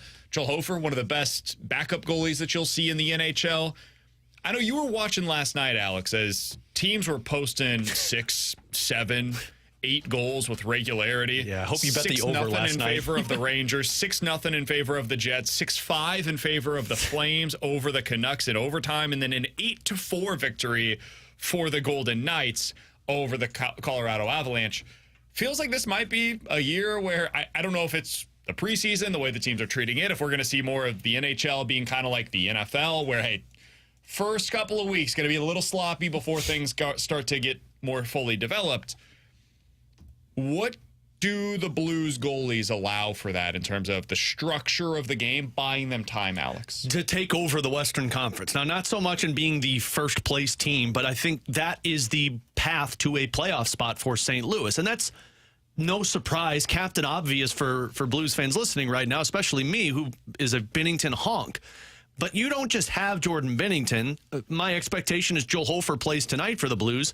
You've got 2 guys, and I want to make sure I have this statistic right, but you have 2 guys that finished as one of only 5 teams to where there were 2 goaltenders that started 30 or more games and had a sub-3 goals against average last year. Joel Hofer and Jordan Binnington had that. Look around the Western Conference, guys. Last night, the Chicago Blackhawks, nobody's expecting them to push for a playoffs, but the Blackhawks had a goaltender who had an 846 goals against.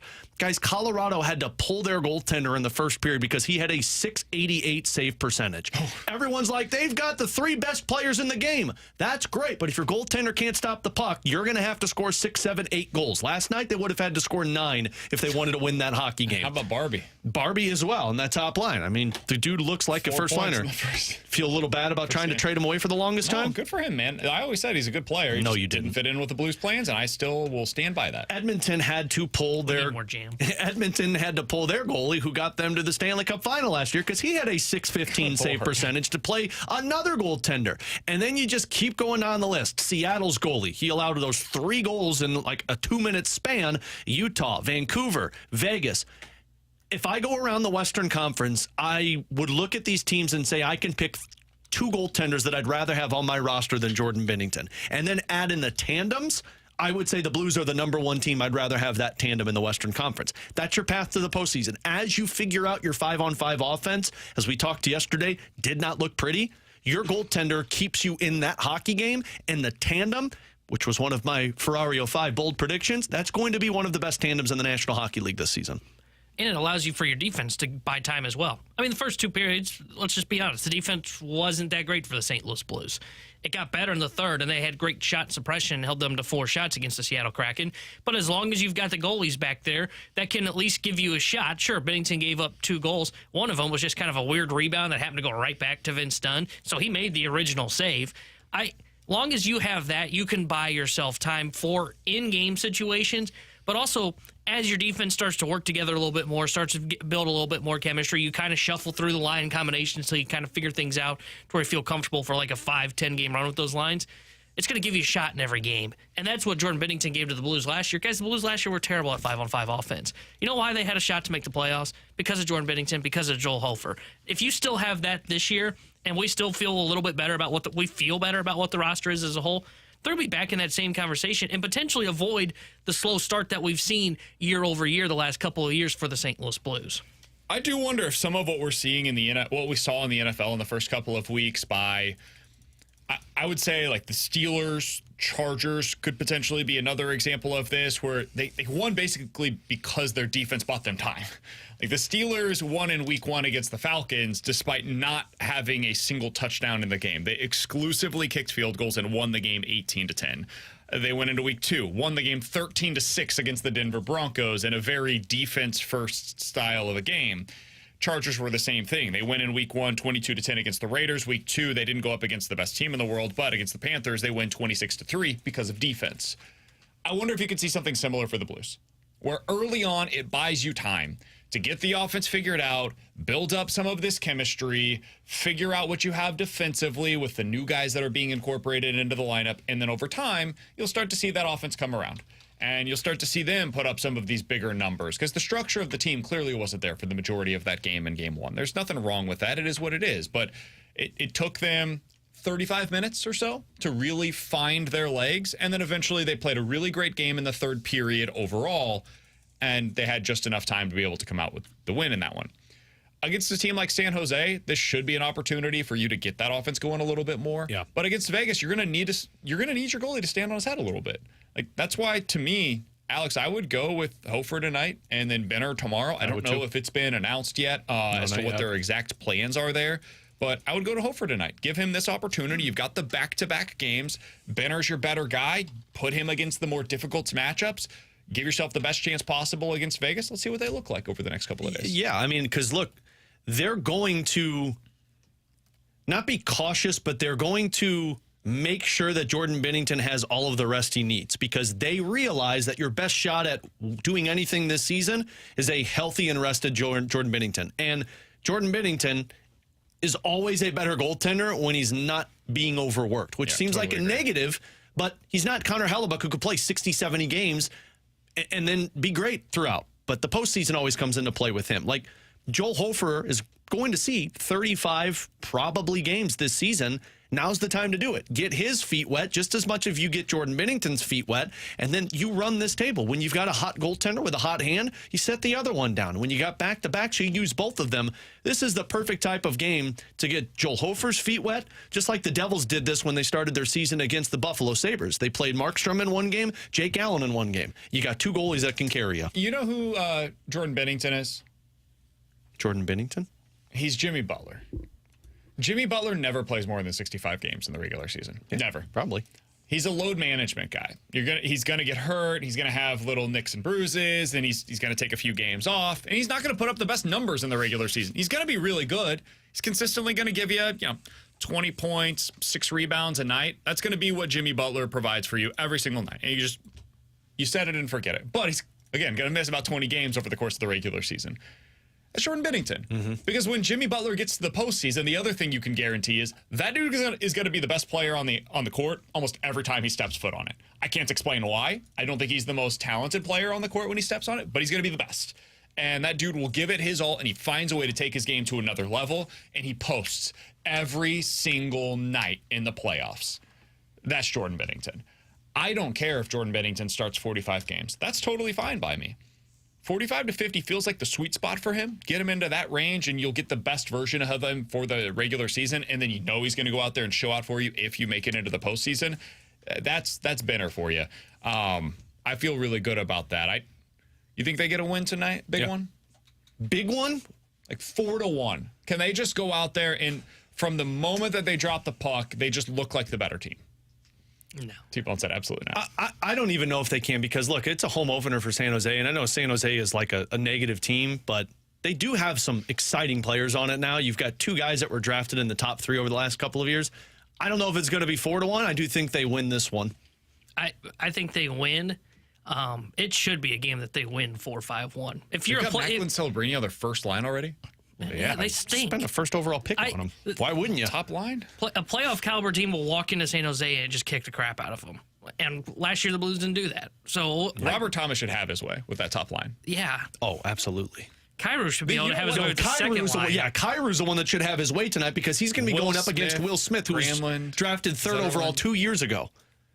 Kyrou got a lot of dudes. This is why Bolduc should be playing because Kyrou's line. Mario Ferraro is the top pair defenseman. Jake Wallman is.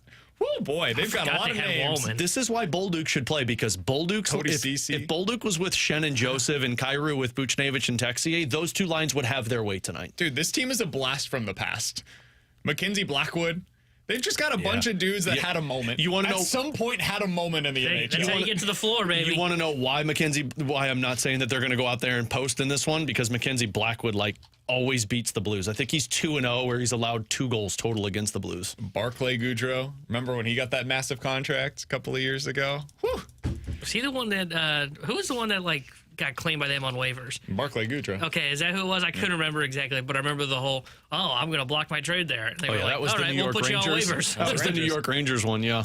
Man, I think they win this one 3-1 tonight. Goodrow, by the way, is why you don't pay for Jam in your lineup. He was a guy that never posted more than 25 points in a season, and they were like, well, he's probably going to do better than that for us because he had a really good postseason run, and then it didn't change. He was the same guy. 4-1. 4-1 win tonight for the St. Louis Blues. 3-1 with an empty netter. I can live with that. I'd be disappointed in that. Oh, I wouldn't be disappointed Just with that. get a win. Pass fail, dude. Get a win. That team's terrible. I'm not going to judge them if you dominate an opponent or not in the second game of the season. Just get a win. A playoff team would do it. If you don't spank them in February when you play them again, now we'll talk. With Alex and T-Bone on BK. Coming up next, it's time for the junk drawer. I need a ruling on something because my wife got mad at me last night. Alex and T-Bone told me that I was in the wrong. I need your guys' advice on this one. We'll talk about it next year on 101 ESPN.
All right, I need a ruling. 314-399-9646 is the Air Comfort Service text line. YouTube chat is off and running. YouTube.com/101 ESPN STL. I was in the doghouse last night, Alex.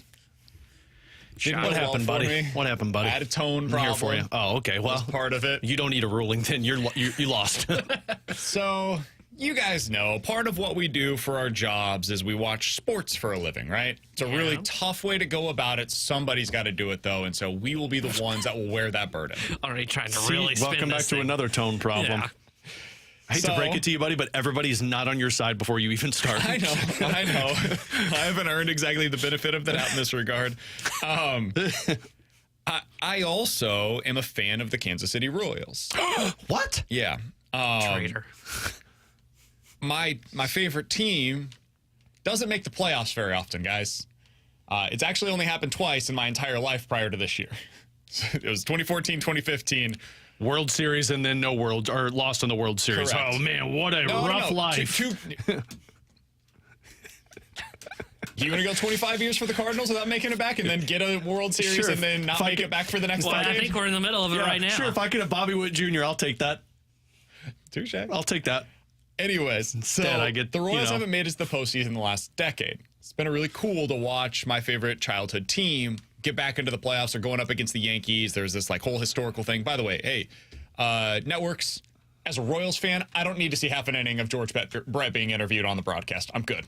I love George Brett. Whoa. We had him on this station. He tells great stories. That's not the place. That's not the time. Whoa. Set that aside for a second.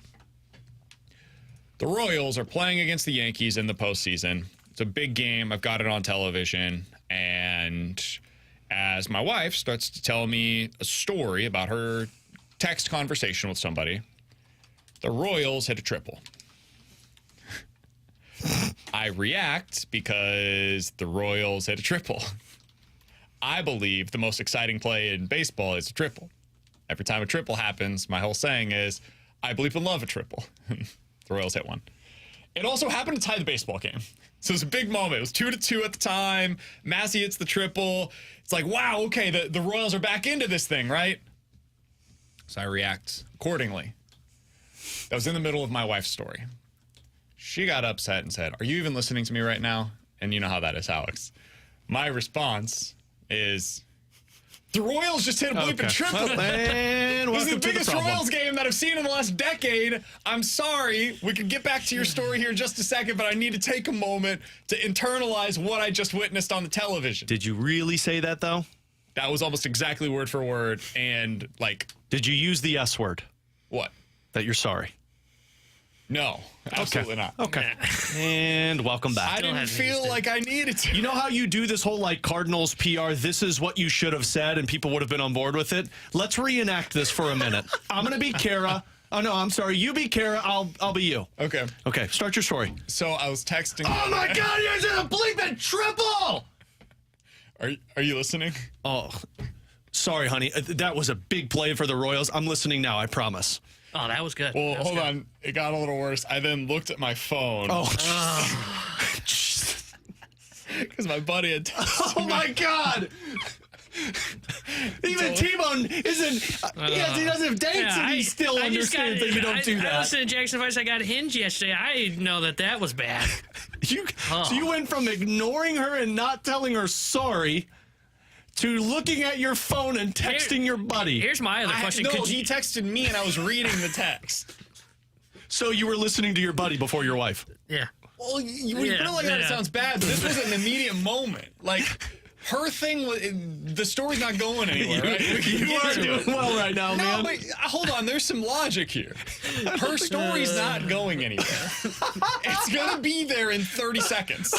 It's the same story in 30 seconds as it is right now. This just happened. Like, I gotta react to this now, dude. We gotta get it. You guys, man. as sports fans, you know, when you see, it's the one thing that makes sports unique.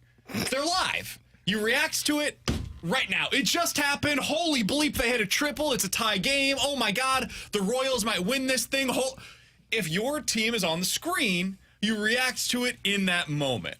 And then, Not when your wife's in the 30 room. seconds from now, we can get to whatever else is taking place. Not when your wife's in the It wasn't 30 seconds from now. You went 30 seconds from the moment it happened to telling her that was a big play. Hold on, and then I'll text my buddy. Yeah. That My 30 question second is, could window. you, if she said, "Are you listening?" Could you recall anything from the story that had been said? No. Okay. you gotta be able to multitask, man. To where you say, like he said, "I'm sorry," and then go, you were talking about this. I'm You set up listening now. perfectly. I think she was texting. She was telling me about a story about her texting Well, if you somebody can't else. describe a detail of the story, you don't know anything. All you needed to do was look at her and say, I am so sorry. That was a big play. I'm listening now. And then don't do that again. And then listen. But No, there's no buts. There's no buts. You were in the doghouse for a reason, my man. I hope she's listening now as he tries to defend himself. You were in the doghouse for a reason. I've done what you've done before, and she's gotten mad at me. And guess what I did after she got mad at me? I went like this with my phone. I'm sorry. I'm listening no, right the now. phone thing I apologized for.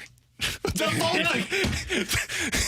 I felt bad about looking at my phone as she started talking. That one I felt So bad the about. sequel of you ignoring her, you apologized, Yeah, but for the sure. That actual one I felt bad. OG you didn't apologize for. To be honest, this is just trust you right now. I still don't feel bad about the reacting to the triple in the moment. Then you better plan on going right back to that I doghouse. think that was okay. I hope she's not listening now. Was I actually in that Yeah. that part? I don't.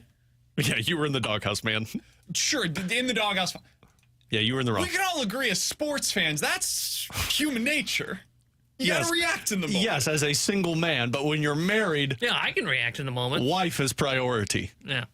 And you can't multitask. You can't look at her and listen, or you can't watch and listen to the story at And the same that's what I time. was trying to do, and then the triple You happened. couldn't, and I was you couldn't recall anything. I just love where the response was. It wasn't sorry. I was watching this. It was Oh, he tried to that defend was a himself. big bleeping play. Hold on, he's texting me right now. Somebody said from the 314, no, hell no. When the sports are on, your wife needs to learn that is not the time to talk.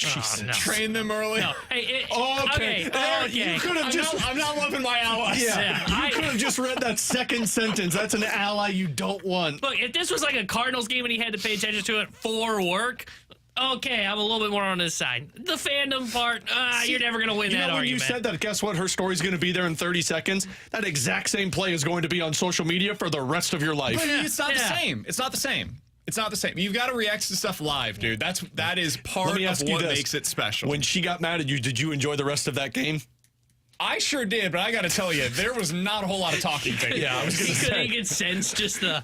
Yeah, I in actually the think air. that's worse that you enjoyed the rest of that game with the uncomfortability of the I room. picture him enjoy it much 'cause they celebrating. lost. Yeah. He looks at Kara when they lose. All right, now I'm listening, honey. I am really Yes, sorry. you can tell your story End now. of the fifth inning, after the inning was over, I was like, all right, what did you have to say now? I can look at. I can picture BK looking at Kara after they give up a run the next inning, and he goes, "Well, they gave up that run because of your story, so go ahead." I just imagine like if there were like a camera crew in his house, like he is like locked in, leaning forward, dying with every pitch. The camera just pans a little bit to the left, and there's just Kara with the death stare, Well, I just think right part of at it him. was I was locked into the game, and she was having to basically solo parent because I was locked into the yeah. game at the time. It's just a lot going on, you know? Dude, you got to work on your multitasking. Not even the multitasking, man. You were making her deal with Luca herself. No, I was right there. I was sitting on the ground next to Luca. He's playing with Legos. We're good. He's fine. He's chilling, dude. He's got his water next to him. He's got a binky in. He's playing with the Legos. He's good to go. I think the story sells itself for you asking if you were in the wrong when your ally was, you've got to train your wife. Yeah, well, that wasn't great. Yeah, you lost on that one, buddy. Didn't love that one. I'd go home. I I'd love apologize. my wife very much. She is truly my best friend in the world. I love nothing more than spending time with her. Last night was a bad moment for her. Coming Oh. up next. I'm kidding. It's a bad moment I don't for think me. he was. I got to be better. T-Bone, clip that. Send it to Kara. The I end of the still show feel. clip. I do feel bad about looking at my phone. I feel bad about that. That was a bad I think job it's by me. even worse that he's like admitting know. one part is wrong, but not both. Which is the same. The second part is the same as the first part. Yeah. You just amplified it. Yeah. Somebody said if the rule is very clear. If the TV is off, we can talk. If the TV is on, don't talk. Yikes. Quiet From a house. guy by the name of Wild Bill. All right, Wild Bill. Wild Bill definitely unbuttons his pants when he sits down. And it's one of those, Yeah. what a Wild day. Bill exclusively drinks camo Busch Light. Yeah. Wild Bill also has a handlebar mustache. Yes. Oh, you think he goes handlebar? I think it's just the full beard. No, it's I it's think handlebar. Really? Yeah. That Handlebar. feels a little too like uppity. No. No. Are you kidding me? Oh, a handlebar mustache is almost being like taken over If by the you're wild- hipsters now. No, if you're like wild- I would rock a handlebar mustache with my flannels. No, if you're Wild Bill, you love cowboys and you love westerns, and guess what? Oh, that's a good You point. got the handlebar mustache. He exclusively watches Clint Eastwood films. Yep. He's probably got the mullet going. And when somebody talks to him, Oh, I think no hair. No. oh, Not much hair. Like the Wow. cul-de-sac going. Oh, or it's like just a little Yeah, bit. when yeah. somebody brings up a Western film that was made past the 90s, he says, "Oh, you don't know what the good Western films used to Definitely be." doesn't listen to modern country. No. No, chance. no, nothing pre-90s. Yeah.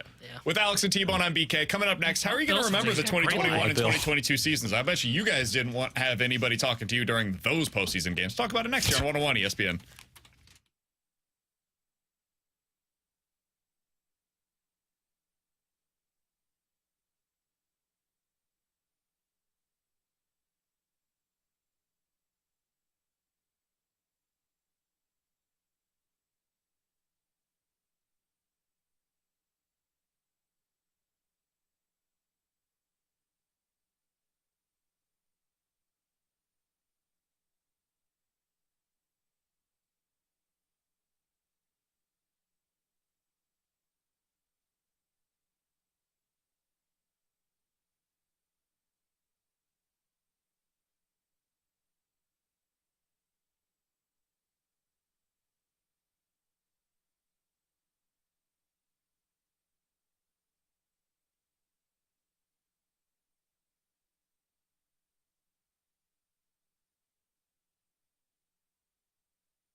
Some housekeeping stuff here. I texted my wife and said, I want you to know the text line thought you were in the right and I was in the wrong. And she said, what about? I said, last night. She said, bleep yeah, text line. So my wife appreciates you. I did not say sorry because I still don't feel sorry, other than the phone thing. I do feel bad about that. If I had cared number, I'd say I'd go check the podcast. Royals do play tonight. We're going to Boo at the Zoo this evening as well. I'm going to have to let my wife know we're going to have to come home early to make sure that we're in attendance or we're at home in front of the television. I just feel uncomfortable even knowing all this info. I told you what you needed to do. You need to look at Kara and say, Kara, I'm going to go sit over there while you guys go do Boo at the Zoo. I'm going to watch the game. Watch it on my phone. Come get me when you're done. That's a good point. My wife loves it when I'm on my phone when we're at family gatherings. It's her favorite. You know what you do, though? Here's a little insider tip. Give the phone to Luca. He doesn't care about screens. He'll just throw it. Do you guys have a no phone rule at the table in your house, Alex? We have a no phone rule at dinner time. Yeah, that's what I mean. Yeah, so but prep dinner, from about 5 o'clock until bedtime. Yeah, we got a no phone rule. We got a no TV rule, but sometimes the girls break that when they're screaming at the same time, and it's like, just go watch Bluey. All right, that's enough of my personal life. Let's get to your personal lives, which is watching the St. Louis Blues. No Zach Bolduc in the lineup tonight. According to Jeremy Rutherford, their morning skate is basically the same as it was in Game 1. Holloway, Thomas, Neighbors as your top line. Texier, Booch, and Kyrou as your second line. Joseph, Shin, and Kapanen as your third line. Torpchenko, Foxa, and Walker. And then the defensive pairings are as they were in Game 1. Leddy, Parayko, Broberg, Falk, and then Suter and Kessel. That is how they went out there for morning skate. We'll see if there's any update afterwards. Typically, that is the same thing that they will go into the lineup with. Alex, I'm surprised. Maybe I shouldn't be. But if you're going to have Bolduc up, it feels like you would want to get him into one of these first 3 games, which is really the opportunity to do so prior to Brandon Saad coming off of the paternity list. This feels like the game that you would want to do that, because I don't want him going up against Vegas. That feels like a much more difficult matchup, liability defensively. I don't know about that. Against San Jose, they've got a ton of young players in their lineup. This is the exact kind of a matchup where he could go out there and potentially have some success, which helps his confidence and boosts that. You get some clips that you can send to him and be like, hey, this is what you did really well. We loved this. Please work on this. And you can send that to him so that way he can use that to continue to work on things as he goes back down to the AHL. Instead, they're going with Kapanen tonight. I don't really know what you're going to learn from Kapanen in this game. I didn't think he had a great game in Game 1, so I am a bit surprised by this. Should I be? I don't know if you should be, but I am as well. This was the game to play Bolduc in. Now, the only reasoning, if I'm going to play the other side of the fence here, is that line obviously was one of their defensive lines that they used. Now, it didn't work because they got scored on when Kapanen was out there with Shen and Joseph, but by the end of the game, they were using Matthew Joseph, Braden Shen, and I believe they had Pavel Buchnevich playing with them at one point. But if you just go look back at the numbers from that game, there was not a lot of offense from that line. And if there was, defensively, you gave up more options. Natural Stat Trick says that they had 6 scoring chances for and 8 scoring chances against, including 3 high-danger scoring chances against with Kapanen, Joseph, and Bolduc, Shen out there. This is a game that you need to see more offense from. And this is a game that you actually can pounce on the other team because defensively, I don't think they're that solid. Why wouldn't you play a Zach Bolduc who exactly you believe has an offensive side? Again, the other side of the fence is got to be they view this as, well, Bolduc's a defensive liability. Then he's not playing with Booch and Kyrou because they liked Texier's game. If you're not comfortable with him in the lineup tonight against this team, when Kapanen is your replacement, it's going to be a while before we see Bolduc. They're going to send him down to the AHL, and it's going to be the same line from Bannister that we heard about Dvorsky. Look, he's good with the puck. He needs to be better away from the puck, which makes sense. You could have had somebody be the 13th forward to start the season off for the Blues if you were worried about people being dinged up. Like, you could have had Nikita Alexandrov, who I know had to go through waivers, but I'm not sure that was going to be a problem for you. You could have kept a Matthew Pekka up here, who could have just been a 13th forward for you for these 3 games until Saad is back. To be fair, the retort would be, we're not really missing out on anything by having him up. He can be around the NHL club. He can take skates with us. They're not playing in the seeing AHL. what it looks like. Yeah, they're not playing yet in the AHL, so he's not missing out on anything down there. He is getting a bit of a paycheck, so this is a bit of a boost for him in that regard as well, monetarily. You're not really missing out on anything by having Bolduc up, and there was the possibility, hey, if anybody does get banged up, he can be inserted into the lineup, so you have that as well. But if I'm going to have him here, he's playing in one of these two games. That's and my this thing. is the ideal game to play him in. I don't have an issue with him being up. What I am a little surprised by is not playing him in one of these games, especially when you have the opportunity to do so tonight against a team that is a bottom feeder opponent in the NHL this year. This was the spot, especially when you're without both Sundqvist and Brandon Saad. Both of them being out of the lineup right now presents you the opportunity that is unique, where Kapanen is the guy that's being replaced, and Kapanen's going to be either your 13th forward, 14th forward, or sent down to the AHL in a week anyways.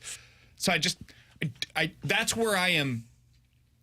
Maybe really you're trying confused by this Maybe decision. they're trying to learn more about Kapanen than they are Bolduc right now. You know what Bolduc is, and they want to know, do we need to keep Kapanen on this roster because of what he showed us in preseason, and can it continue in the regular season, or do we send him through waivers? Because I know we believe he won't get claimed, but in all reality, you don't know. Somebody could pick him up and say, hey, for $1 million, that's a good 13th forward for us. Okay, so let's go down that path.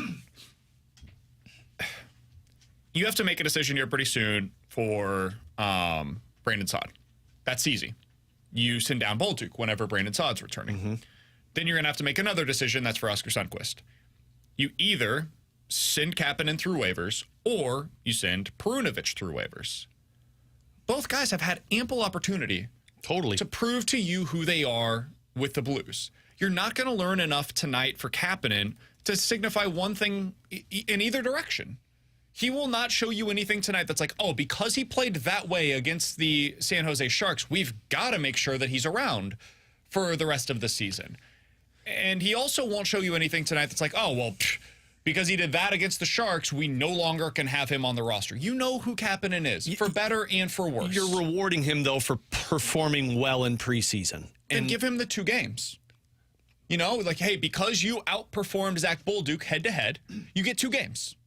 To show what you can do. And that's why the Bolduc should play tonight, too, because I didn't really see anything from Kapanen in that game that I was like, oh, okay, that makes sense. Like, in fact, it went the opposite direction to where it kind of solidified what I was wondering was, does your game tail off once you actually win the job out of preseason? And not that he was bad, it's just you were non-existent. And what you were in preseason was noticeable almost every game you've played. And because you were non-existent, and again, sometimes the coaches look at this and say, hey, we won a game. We're going to keep the same lineup out there because we won and we want to keep that vibe going. But if you were non-existent and I got a guy who's sitting in the press box who actually can showcase some offense, I would at least want one shot at that. We could all be wrong, and then with back-to-backs, and if he was dinged up yesterday, they throw Bolduc out there tomorrow night against Vegas because they want to make sure that you get the extra day. That seems like a really bad idea. I agree. And he's got a game in the AHL on Saturday, potentially. This is the mismatch. If they decide to throw him out there. This is the mismatch you want to pounce on with the San Jose Sharks team, to where you can at least go out there as a third liner. And here's the thing. You got to provide offense to that third line. Shannon Joseph did an awful lot last night, or Tuesday night. But what they didn't do is they didn't really have sustained time in the offensive zone because you had 2 guys that were doing the same thing. Because you were playing 5-on-2. Yeah, well, get a goal scorer. Get a goal scorer. That's what you need. It's really confusing to me. The other thing is, this is a year where, like, the primary goal is youth movement. The primary goal is to find out what you have internally with some of these guys. Hey, what is Dylan Holloway? What do we have in Jake Neighbors? Not that they think he's a good player. Can he be a top line guy long term? What do you have in Texier, Kyrou, Joseph? Like, all of these guys, you're finding out right now what you have in them. That's what the goal of the season is. It should also be that for Bolduc, and he's the guy that is now taking that next step towards, like, on the cusp of NHL status. Not quite all the way there, but getting very close. So if you've got an opportunity that's been handed to you by the situation with Brandon Saad, where he's on the paternity list, hey, man, this is found money. We are lucky to have the opportunity to get a couple of games here from Bolduc, or at least one in the NHL lineup. That to me is just one of those things to kind of stick in your back pocket and say, okay, let's keep a memory bank of these. What are some of the opportunities that were potentially missed by the Blues this year? This to me feels like one. It's not the end of the world. It's one game. It's Kapanen in the lineup tonight.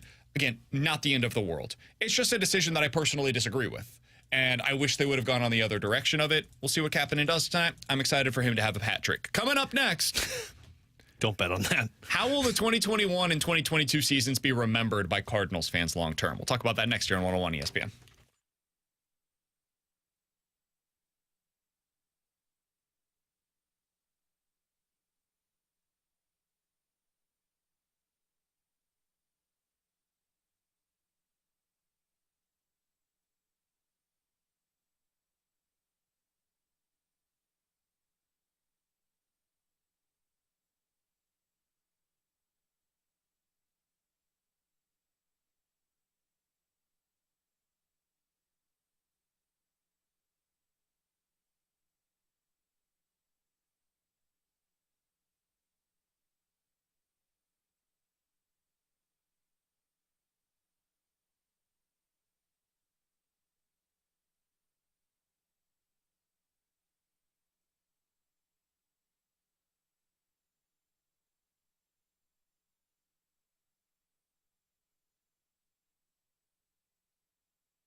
With Alex and T-Bone on BK, you got BK and Ferrario here on 101 ESPN. So how are we going to remember the 2021 and 2022 seasons? The reason why I bring this up is because as you look back on this 3-year run for the Phillies, I'm going to be fascinated to see how Philadelphia remembers it, man, because there's a chance it doesn't get better from here.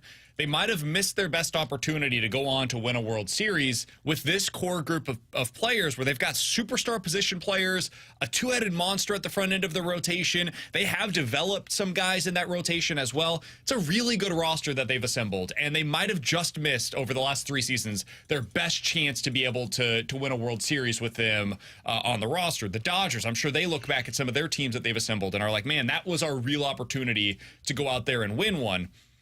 The Cardinals' best chance, in my opinion, Alex, and I think most people feel this way, was in 2022.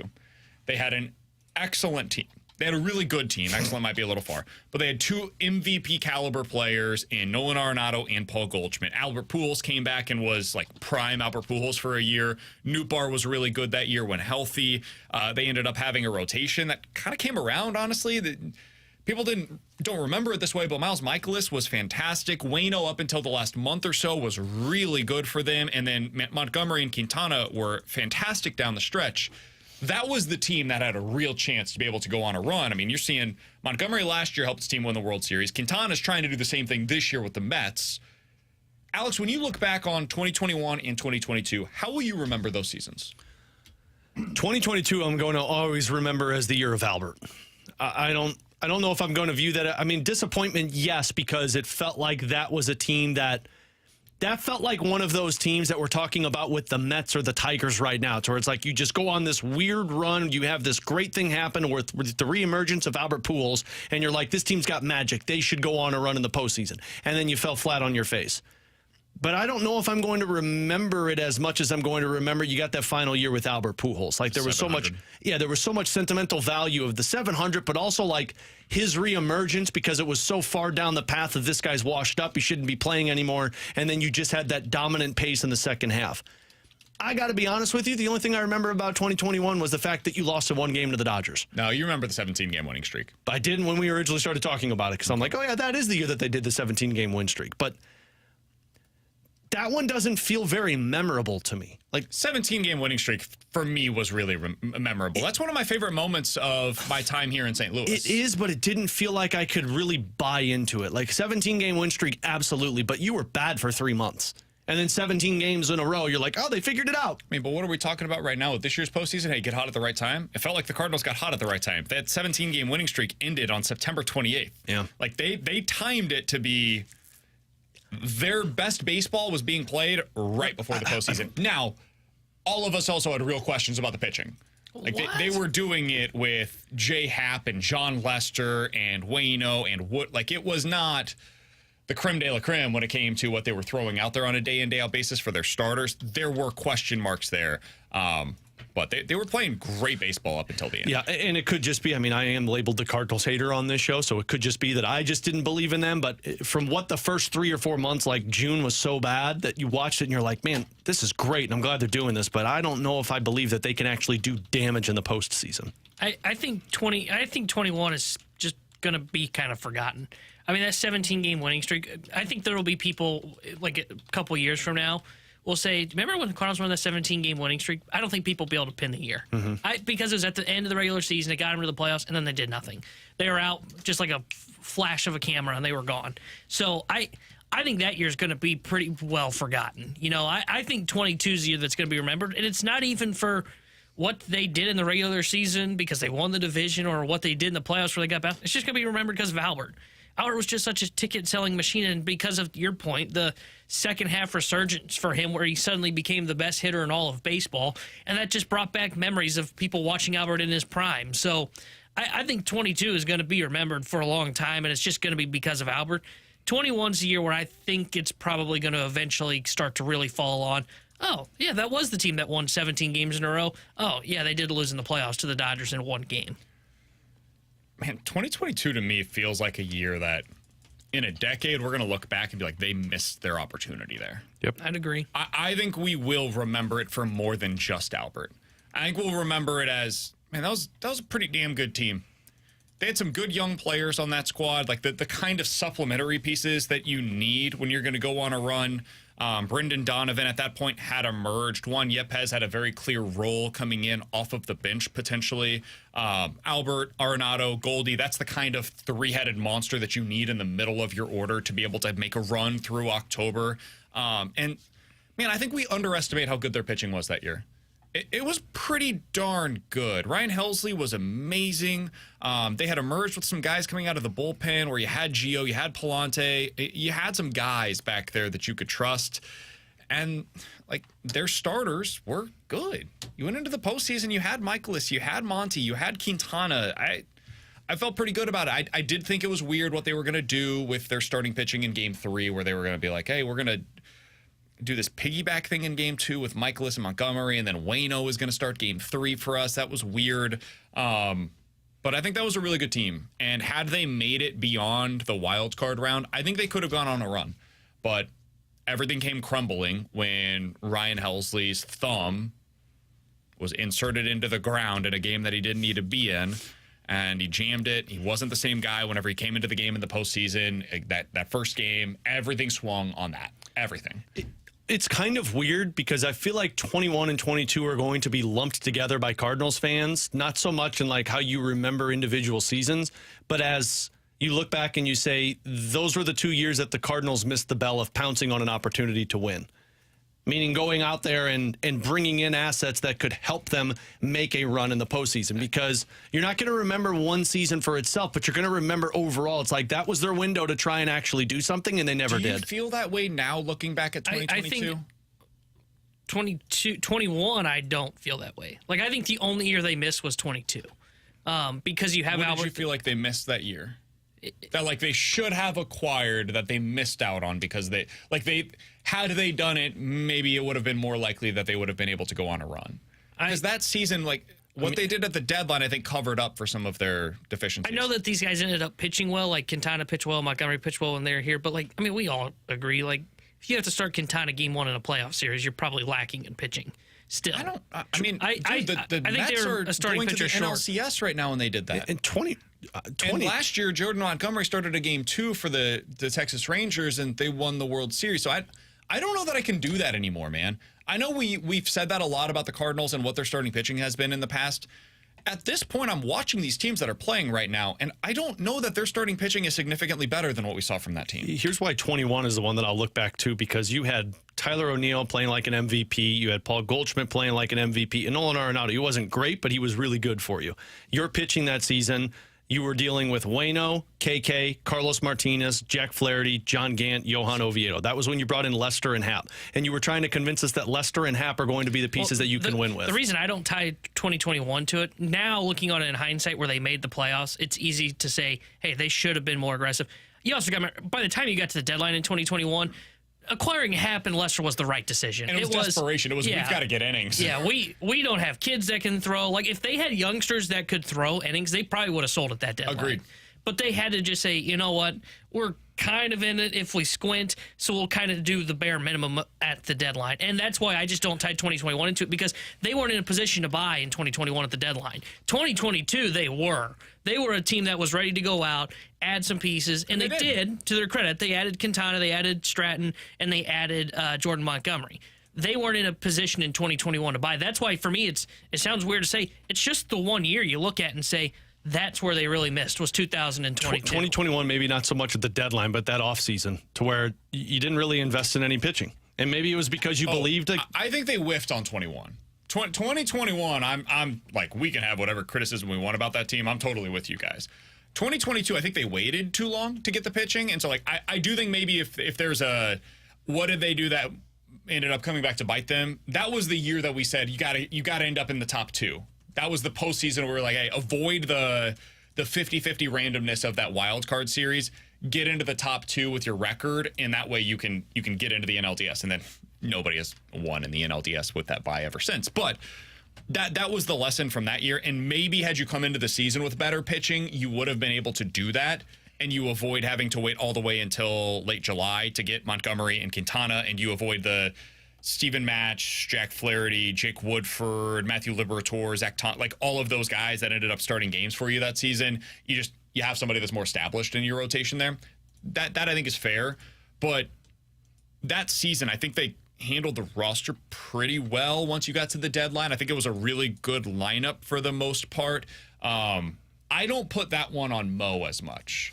That one, I feel like you just missed your opportunity. And that's the one that I will look back on and say, it was Goldie and Arenado that I will blame. Yeah. Like, those guys didn't come through. And in the 1 year where you had an opportunity to potentially do something special with them here, they didn't come through. And that's how they're going to be remembered by a lot of Cardinals fans, is that they failed in the biggest moment. The 1 year where you had a chance to be able to do something special with them, they failed. They were the reason why you didn't go. As much as we could talk about Ryan Helsley or the pitching or any of this, dude, they didn't score the runs. Yeah. They just didn't score. And they had every opportunity possible. Those guys came up with runners on seemingly every time they came to the plate, and they just never came through. And I just scrolled through every trade from that 22 deadline to see, like, okay, was there one guy that was on there? The two guys that we really talked about, and honestly it was just down to one, was Frankie Montas, which at the time I wanted, which would have failed spectacularly because he got hurt for the Yankees and actually led to you getting Jordan Montgomery. And then the other one, but I don't think you were ever going to acquire him because he's in the division, was Luis Castillo. Outside of that, monstrous it was 4 prospects that they got in that deal, and I think a couple of them are on the Reds now. But you weren't going to get him in the division, you know? So, like, they probably did end up with the best of the best, and you're probably right. I still think they were lacking pitching, but I say that, and I don't know if they could have found the answer. It would have had to have been in the offseason. Yeah, exactly. In that offseason, we did talk about going out and signing somebody to maybe help bolster the rotation, and that's fair. They would have had to win 102 games to finish with the second best record in the division in the National League that year. They won the division, but finished 3rd overall in terms of the divisional standings. That's why they played in the wild card round. I'm not sure there was a lot that they could have done. Looking back on it now with the benefit of hindsight, I don't think roster construction-wise, that was the problem for the 2022 Cardinals. The problem was their big guys didn't produce whenever it mattered the most. Yep. And that's the theme. When Goldie and Arenado were here, they just didn't come through when the moments were the biggest. All right, coming up next, 314-399-9646 is the Air Comfort Service text line. It is time for Believe It or Not here on BK and Ferrario.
Taryn Hendrickson here at the Sports Center Update, brought to you by Saliga Heating and Cooling. Blues back in action tonight as they visit the San Jose Sharks. We'll have pregame coverage starting at 8:30 with Alex Ferrario. Puck drop at 9:30 with the voice of the Blues, Chris Kerber. And it looks like Joel Hofer will get the start in between the pipes for the St. Louis Blues. The Sports Center Update is brought to you by Saliga Heating and Cooling, an independent American Standard heating and air conditioning dealer.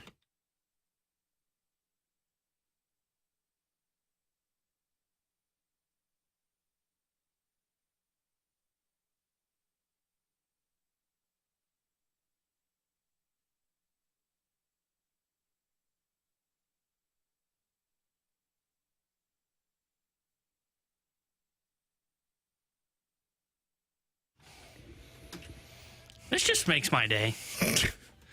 Believe it or not, I'm walking on air. I never thought I could feel so Free, we're flying away on a wing and a prayer. Who could it be? Believe it or not, it's just me. You ruined everything, man. 314-399-9646 is the Air Comfort Service text line. Go Or gobble, believe it or gobble. not. Probably watches YouTube and sees his dad flying like a He doesn't bird. even sing the song. He just does.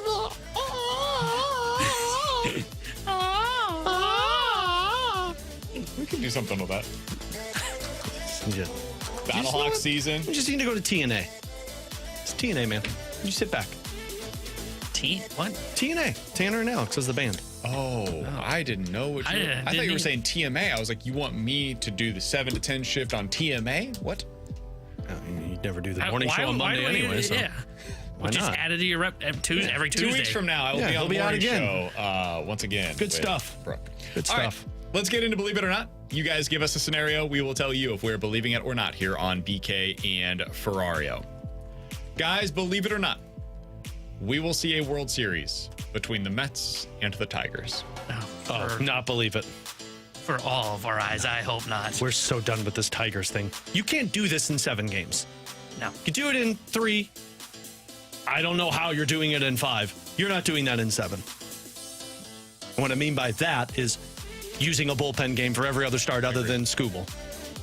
I'm going to say not. I don't think you're going to see the Mets come out of the NL, and I don't think you're going to see the Tigers come out of the AL. I think whoever wins this Padres and Dodgers series and is going to be the one that gets to the World Series, and then I think the Yankees are the ones that's getting to the World Series out of the AL. I agree. We're all on the same page there. I think those are I think the Padres will be facing off against the Yankees in the World Series this year. That is my prediction. You ready? Guys, believe it or why'd you look so sad there, buddy? Because the If Royals the are being Yankees get eliminated. there, it means Well, the Royals. if you would have listened to your wife, Now we the won't Royals have probably would have television. won. By the way, believe it or not, Texas is going to regret going back to Quinn Ewers. No, not. What the hell's wrong with you? Every single time. Every show he I finds a know. way of putting Poor that in Quinn. there. We should get him on just to let I BK. thought like the Royals game was on behind me or something for a second. I was like, what's he looking at on that TV? Guys, By the way, our text line is bringing up a different version of TNA. Go ahead. what's the other TNA? Don't worry about it. Just go ahead. You can view our text Did I line just do later. like a hashtag BBC? Correct. Whoa. I said TNA, not DNA. I know. Go ahead. Believe it or not, guys, by the end of the season, Broberg has a better year than both Chychrun and Mackenzie Weegar. No, not. Where's Uyghur? Oh, Calgary. And I mean, you can take that any way you want. I think he'll Offense, finish defense. third on that list, and I don't think that's a shot against Broberg. That could still mean he's a top 50 defenseman in the NHL, which would be a huge win for them. Pro Krug fan over there. I would say I'm going to believe it. I think he'll finish better than both. I mean, Chychrun, like, I already forgot. You told me like a segment ago who he's playing for. I remember it was somebody bad, so his numbers are going to suck. Yeah. They're terrible. I listen to you, Alex. Sometimes. I remember it was somewhere out east. I was thinking Pittsburgh. Next time, look at me when you're listening to me and don't just look at your phone the entire time.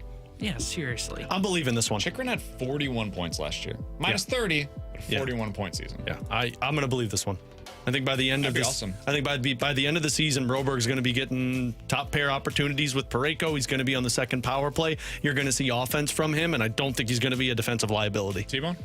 Guys, believe it or not, we will see the San Diego Padres if they. Hold on, let me rephrase this one. Take two. You got this, man. Take two. Believe it or not, the San Diego Padres, if they win the World Series, we will see some team try and replicate their model. Which part of the model? Like the super aggressive, acquiring stars, and still not have like a super high payroll. I'm not, because I don't know who would do it that's not already doing it. Like, I don't know. The Mets are already doing that. The Dodgers are already doing that. Like, I don't know who the big market team is. The Braves, it's a little different. They've been, like, developed from within and then pay them. Philly, Houston, Texas. Like, the teams that have the payroll opportunity to do what the Padres have done kind of already done it. So I'm going to say not believe it, because I don't know who else is out there. Yeah, I'm kind of under the same mindset there. I don't know who tries to do that, so not believe it. You know who the team is that I think could try it? Can I guess? Yeah. Baltimore? Seattle. Baltimore's a good one. I wasn't thinking. No, DePoto. That bum. Boston? No, Boston's a good one too. Baltimore would make sense with new ownership.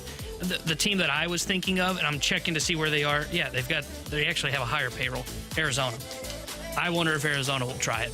Now, granted, they got to figure out what they're doing with Christian Walker, but I think what you're starting to see Arizona and San Diego admitted this like 5 years ago. I wonder if Arizona's doing the same thing is, hey, you know how we're going to beat the Dodgers? We're going to start playing like the Dodgers, which means we got to go out, we got to get superstars. Sure. We can't do this. Oh, we're going to have a pipeline and all. No, that hasn't worked. Ask San Francisco, ask Colorado. Somebody said the Cubs could do it as well, depending on what their ownership says. That would be the hard part. All right, 314-399-9646 is the Air Comfort Service text line for Believe It or Not. You guys give us a scenario. We will tell you if we are believing it or not here on BK and Ferrario. From the 618, guys, believe it or not, BK watches tonight's Royals game at the Buffalo Wild Wings alone.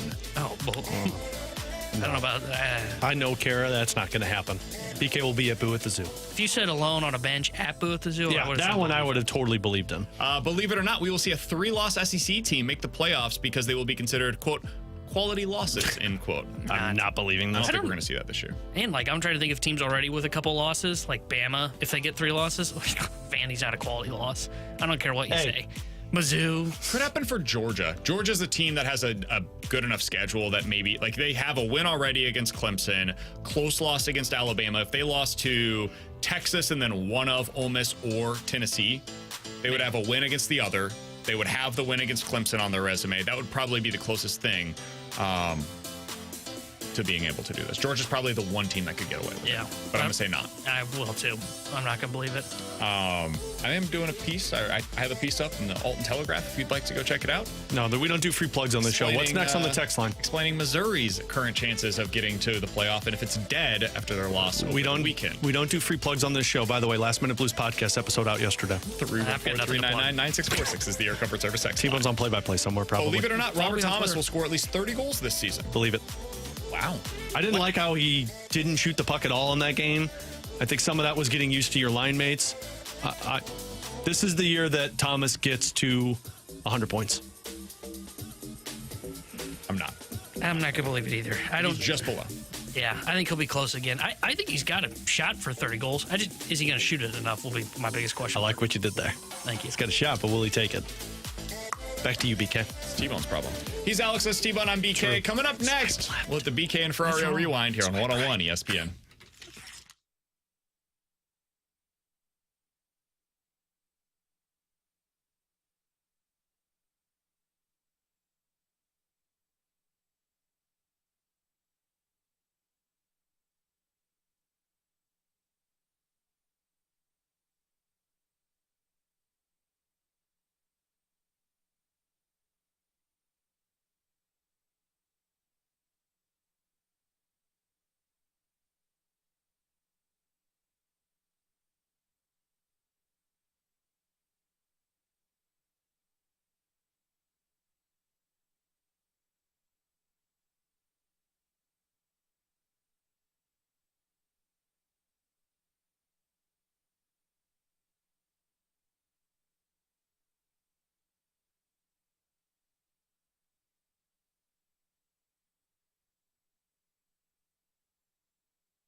Hey, if you missed anything from today's show, be sure to check it out on the podcast page. 101ESPN.com and the free 101 ESPN app is where you go to find it. It's all presented by Dobbs Tire and Auto Centers. On Tuesday morning, you can hang out with the opening drive 7 to 10 o'clock at the Rawlings Experience at Westport Plaza. Rawlings is the #1 baseball brand worldwide, and they will be revealing this year's Gold Glove Award finalists at this exclusive event.